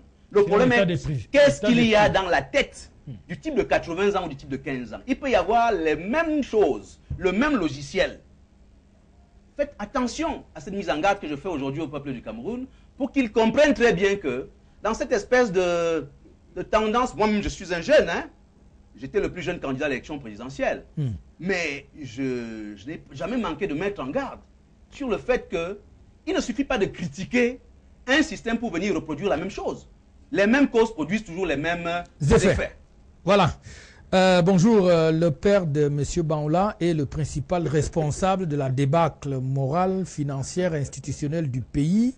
Peut-il nous dire pourquoi ces enfants sont scolarisés en Suisse? Pourquoi ces enfants sont scolarisés en Suisse alors que les écoles sont foutues dans le Nord? Il a violé les textes de la Constitution et représenté le mal, l'avenir du Cameroun. C'est un message qui vient de gens depuis Dakar au Sénégal. Alors ça permet également de vous introduire sur les lions indomptables. Donc on dit que monsieur votre père a préféré est le responsable. Hexagoner, disons que mes frères et sœurs, vous voyez pourquoi est-ce que les Camerounais sont très mal informés? Donc ils ne lisent pas, ils ne regardent pas la télé. Et celui-là sûrement passait devant la télé et il allait dans un couloir, il a dit je veux dire quelque chose. Il a envoyé un message. J'ai beaucoup de respect pour ce téléspectateur, mais je suis sûr qu'il n'a pas la bonne information. Brenda est à l'école américaine. Vous comprenez? À Yaoundé. À Yaoundé. Si vous voulez lundi, on y va. Brenda joue avec tous les enfants, que ce soit les enfants de la basse cour, de la haute classe, que de l'intermédiaire. Voilà. Vous comprenez que Jean depuis Dakar... Je ne comprends pas pourquoi les gens... on a canonné notre famille parce qu'on a voulu nous faire croire que quelques prédateurs se sont convertis et se sont confinés sur le nom de la famille présidentielle dont j'ai chassé. Et je pense à suivre moi aujourd'hui. Je suis au quartier avec tout le monde. Brenda au quartier. Elle est là. Elle va à l'école comme tout le monde. Elle ne va pas avec des grosses motards comme quelqu'un. Allez, on ne veut pas citer les contemporains. Elle ne va pas avec des chalumeaux de chars. Elle passe incognito. Elle s'amuse avec tout le monde. Les professeurs peuvent en témoigner. Vous comprenez? Ok. C'est quoi cette histoire? Voilà. Je crois que... c'est bon. Voilà. Je pense que le problème de Lyon, le problème de Lyon, c'est un problème juste, je pense que il faut que les Lions soient boostés moralement. Que la politique quitte un peu la mentalité même des joueurs. Parce que les joueurs veulent s'incruster dans des domaines qu'ils ne maîtrisent pas. Ils ont des parrainages au coup de fil. On va te prendre. Il y a un entraîneur qui malheureusement a été remercié. Je ne sais pas si c'est Akono. Je n'ai pas cité son nom. Qui prenait 12 millions. Jean-Paul Akono. Je n'ai pas dit lui. Oui. J'ai dit, on l'a été remercié. Vous voulez me dire que c'est lui? Moi, j'ai dit que j'ai une information de ce qu'il prenait 12 millions pour que vous puissiez être inscrit sur la liste d'attente moins. Bon, maintenant, si c'est lui, c'est à votre responsabilité. J'ai dit un entraîneur. Bon, ça fait que on était obligé d'être regardant. Parce que vous ne pouvez pas expliquer le fait que cet entraîneur a que 2, 3 enfants qui payent. On a fouiné un peu pour savoir 5, 6, 7 millions par an dans une école périphérique au nord de la France. Et que celui-là n'est pas un gage de salaire. Même pas un contrat de travail. Bon, je n'ai pas dit que c'est lui. Ça ressemble à Akono, mais ce n'est pas lui. Bon, donc, c'est un peu ça qui a ramené à l'emporte-pièce un certain comportement. Vous voyez, et je voulais que le comportement de tout qui est un petit frère soit beaucoup plus associé à un comportement d'un sursaut républicain.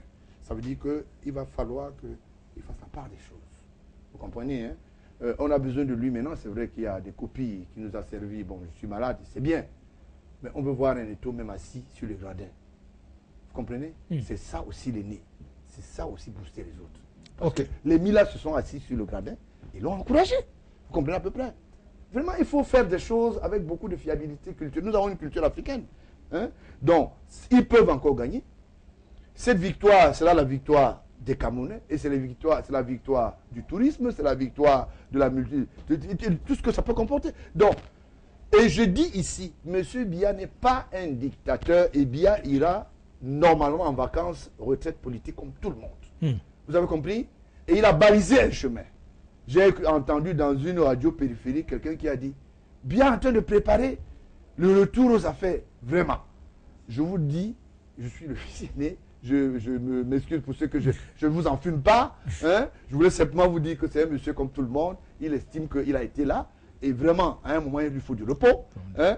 Et il va laisser la place à un certain nombre de personnes. Mais il a besoin de partir en laissant quand même des arrières rassurés. Pas que ce soit des broutilles, des hostilités et tout ça. Donc je pense que les Lions, s'ils vivent dans leur tête solidairement, on va gagner. Et si on gagne, c'est le pari de tous les Camerounais. Vivement que ça ne soit pas une histoire de IA. IA est là pour ces problèmes. Le football, c'est le football. Ça profite à tous les Camerounais. Nous, on pense que ça a été une très bonne illustration dans les années de gloire. Pourquoi pas ne revenir à la case? Et puis j'interpelle ici le gouvernement à travers ces institutions sportives qui n'existent pas, qu'il faut que les gens prennent le taureau par les cornes. Et c'est vrai que celui qui a resté son coach, c'est Edjoa. Il a un peu tripatouillé et puis ça n'a pas marché. Donc les investisseurs viennent, laissez-les investir, ne serait-ce que pour le football. Si vous ne voulez pas les routes pour vos villages, laissez au moins qu'ils fassent quelques recasements de terrain de football. Voilà, Joseph Tangana va prendre la parole sur la question de la possibilité ou non que les Lions se qualifient. Il y a des messages là quand même. Nous pensons que l'argent entraîne l'orgueil et le mépris pour certaines personnes irresponsables. Trop de stars dans l'équipe nationale, donc pas de qualification possible. Oui, je pense que les joueurs ont la grosse tête. Le match de demain sera même encore plus compliqué parce que le Togo même, ce sont encore les petits frères du tout-puissant Mazembe. Parce que les Léopards, aujourd'hui, on était en match à Garoua, le dernier match des Léopards à Yaoundé lors des éliminatoires de la Coupe d'Afrique. Ces gars ont un milieu de terrain très fort. Et Tofus avait participé à ce match où on avait fait un match nul à Garoua. Donc c'est pour vous dire aujourd'hui que avec la loi du domicile, oui, les carottes sont et puis cuites, là. à Kinshasa, le peuple congolais est d'abord le 12e joueur. Parce que quand vous entendez le tout-puissant Mazembe, c'est le peuple congolais qui fait la force de cette équipe. Et c'est ça qui amène aujourd'hui à voir les investisseurs dans ce club. Donc, et puis on a pris tous les meilleurs gars de tout-puissant Mazembe et reversé au niveau de l'équipe nationale. Et vous voyez que l'équipe nationale congolaise a deux équipes, donc les tout petits et ceux de la dernière génération. Et c'est des gars qui vont assez vite. Nous avons un problème de deux attaquants absents, qui sont les meilleurs de nos attaquants. Comment on va s'en sortir pour le match de demain? Ça, il faut se poser des questions. Donc, mais je dis, il y a toutes les possibilités. Le football, c'est une imbécilité. Ça veut dire qu'on peut gagner comme on peut perdre. Mais il est question de voir un peu la structuration, la base de l'organisation de ce match. Est-ce qu'il y a tous les éléments, les ingrédients possibles de nous permettre de gagner ce match pour demain? Là, je donne un avis comme un acteur du football pour dire que demain, on n'est pas très sûr. Mais il faut tout simplement prier pour cette victoire. Mais, à mon point de vue, en tant que supporter, je pense qu'il faut encore remettre en place le comité de gestion à la FECAFOOT pour essayer de repenser la nouvelle vision du football camerounais. Et qu'en dehors de la FECAFOOT, on essaie aussi d'assainir au ministère des Sports. Parce qu'on ne peut pas assainir à la FECAFOOT et laisser le ministère des Sports. Il faut mettre en place un système d'assainissement dans tous les organismes du football aujourd'hui, même au niveau de toutes les fédérations sportives. Parce que si nous voulons avoir un sport au niveau des Camerounais, il faut l'assainissement. Il faut remettre une stratégie, il faut repenser le football. Vous voyez ce que c'est le football professionnel aujourd'hui. Le football professionnel est complètement dans les tiroirs, malgré qu'il y a eu un certain nombre de négociations, de plaidoyers pour qu'on puisse les apporter un soutien financier, mais ça n'a jamais découlé. Donc il est question aujourd'hui de repenser le football. L'équipe nationale du Cameroun, même vous qui êtes assis, on peut vous nommer l'entraîneur, et si les joueurs sont dans un état d'esprit de gagner, ils vont gagner. Ce n'est pas l'Allemand qui est arrivé, je me dis qu'il subit tout simplement un complot. Parce que moi, hier, j'étais en Guissa, j'ai vu des joueurs... C'est un quartier de Yaoundé. Oui, j'ai vu des joueurs de l'équipe nationale sortir quelque part en bloc. Donc, je vous dis, le complot, la mafia est très fort dans ce pays. Marcher dans la nuit. Moi, j'ai souvent des sorties dans la nuit. Parfois, vous me voyez dans certains endroits. Il y a la mafia dans ce pays à partir de minuit. Voilà. C'est là où toutes les choses se passent. C'est pour vous dire que le match de demain, la mafia est en train de se mettre en place et nous allons voir les résultats de la mafia. Wait and see d'après Atangana. Romain Roland, juste quelques mots. Oui, je voulais tout parce qu'il y a ce message, le problème de notre football est simple. C'est une mafia. En plus, nous avons un ministre sans personnalité. Comme Jean-Paul Akono a refusé cette mafia, on l'a écrasé et nous sommes en train de payer le prix. C'est Jeanne Irène Chantal qui envoie ce message. Oui, je voudrais tout simplement dire au Camerounais, ça va être difficile aujourd'hui de régler les problèmes du football si nous n'avons pas réussi à régler les problèmes du Cameroun. Et donc, j'invite donc les jeunes à retirer leur carte d'électeurs parce que les élections à venir vont nous permettre de contrôler de changer la donne. De contrôler le Parlement afin de changer la donne. Et c'est ça qu'il est question. Ok, on a beaucoup de leaders politiques sur le plateau. Bonjour Albert. Le Camerounais n'aime pas le football car depuis 30 ans, on n'a pas construit un seul stade. Donc Alioum lui pense que tout ce qui se passe là, c'est parce qu'en fait, dans ce pays, on dit aimer le football, mais en fait, on ne l'aime pas. Bonjour au panel, je suis gêné lorsque M. Baoula veut nous faire croire que IA est arrêté avant les autres parce qu'il fut averti avant. Sinon, pourquoi l'a-t-on pas enlevé de son poste? L'épervier reste une opération à tête chercheuse. C'est ce que pense Ibrahim depuis le quartier Sam à Yaoundé. C'est un point de vue que nous respectons. C'est d'ailleurs pour cela que nous faisons l'effort de lire tous les messages en remerciant déjà tous ceux qui prennent de leur temps pour nous suivre tous les week-ends. Ne rêvons pas, on ne changera pas un entraîneur à la veille d'un match international parce que le ministre des Sports n'est pas fier de voir un Camerounais gagner 7 millions de francs. Les Lions seront éliminés. Bon. On souhaite que cette volonté ne puisse pas passer. Du moins, c'est un point de vue. On a estimé qu'Akono n'avait pas le droit de gagner 7 millions par mois. Il a fallu aller trouver quelqu'un à qui on donne, je crois, 45 ou 25 millions. En tout cas, c'est beaucoup d'argent. Beaucoup plus que n'en demandait Jean-Paul Akono. On espère qu'il s'est déjà et puis on a pas aussi rétabli. Le jeu des éléments, la mafia du football. Voilà, on ne peut pas lire tous les messages, franchement, on s'en excuse auprès de nos téléspectateurs. On va bientôt se séparer. Hier, il y a eu des mouvements au niveau du ministère des Finances et des responsables ont été changés à différents postes.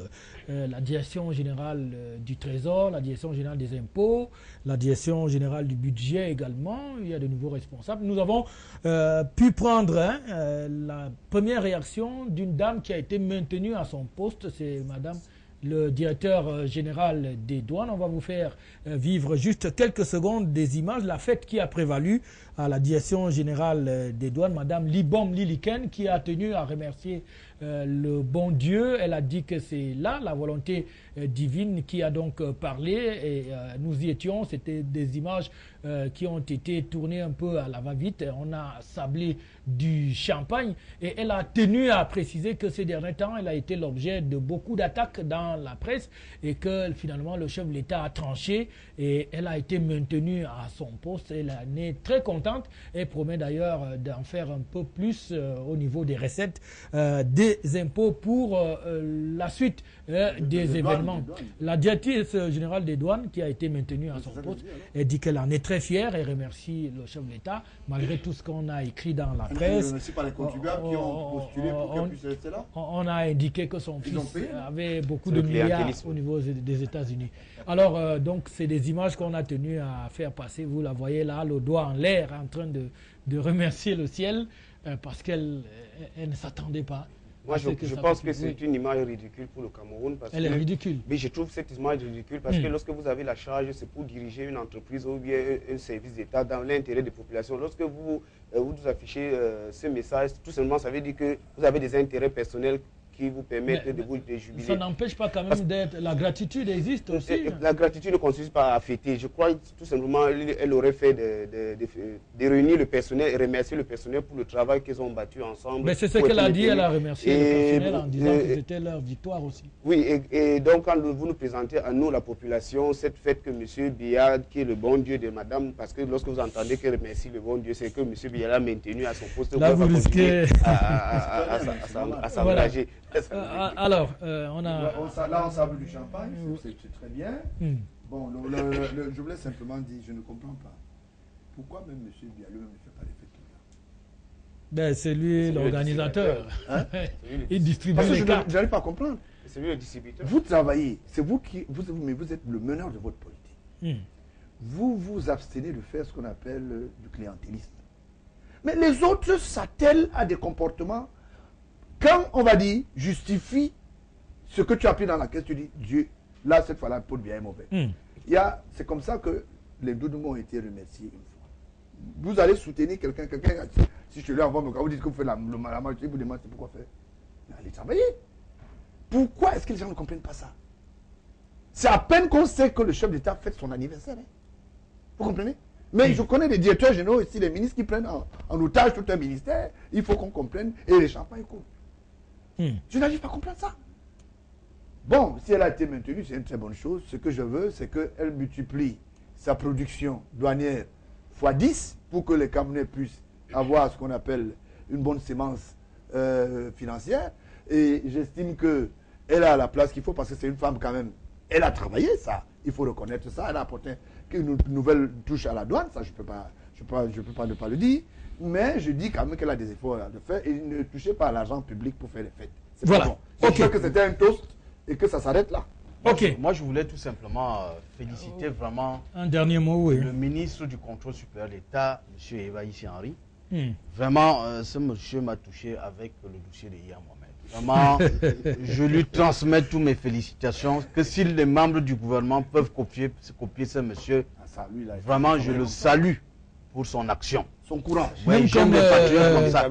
Il y a un téléspectateur qui pense que M. Mendozé avait été épinglé longtemps avant. Non, il fallait avoir le courage comme M. Yeba ici. Nous attendons pour, M. Mendozé au tribunal. Oui, voilà. Non, moi et puis c'est M. De toutes les façons, c'est pas le qui arrête. Il va falloir que... Non, mais il impulse. Voilà, il a impulsé. Voilà, merci donc à tous les quatre. Merci à Georges Gilbert Baoula. Merci à Joseph Atangana Zanga, Romain Roland Kotou.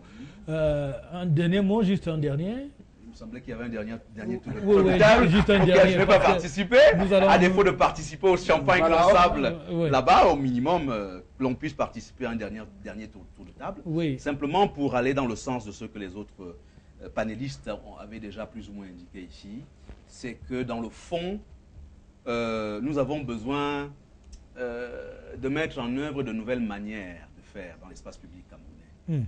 Et parce que chaque jour, chaque samedi, quand vous écoutez toutes les radios du Cameroun et de Yaoundé en particulier, c'est des complaintes, c'est des jérémiades, c'est des critiques.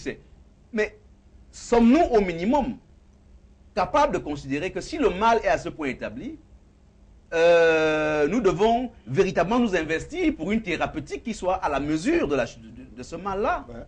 Et donc, il y a, à mon sens, un véritable projet de civilisation à impulser, parce que la tradition des fêtes, après les nominations, la tradition de tout ce que nous avons évoqué ici en termes de détournement des deniers publics, tout ce qui a été révélé de manière assez magistrale par Jean-Gilbert Baoula sur ces dossiers qu'il a apparemment dans sa mallette. Ça montre bien que la société camerounaise a besoin d'un robuste projet de transformation. Et je saisis cette occasion pour renouveler à tous les jeunes panélistes ici présents mon désir d'apporter une contribution significative à cette œuvre-là. Et il me semble que c'est la raison pour laquelle nous continuons à promouvoir le foyisme politique. Voilà. Merci à vous, docteur Olivier Billet, président de l'UFP. C'est une formation politique au Cameroun. Ce qui a lieu de dire au moment de se séparer, c'est que les Lions jouent effectivement demain au Congo démocratique et que c'est un match à enjeu important. Si les Lions gagnent, ils vont passer aussi à 9 points. Il va falloir attendre alors la dernière confrontation avec la Libye à Yaoundé. C'est dire que toutes les chances ne sont pas totalement perdues. Il suffit donc que demain, les choses se passent bien. En passant donc, on va souhaiter bonne chance aux Lions indomptables du Cameroun et à toutes les autres équipes africaines qui sont engagées dans ces éliminatoires de la Coupe du Monde de l'année prochaine. Sur ce, restez sur Afrique Média, nos programmes se poursuivent. Ne manquez pas la rediffusion de votre émission. C'est demain, lorsqu'il sera 11h sur les antennes. Au revoir, portez-vous bien et à très très bientôt sur les antennes.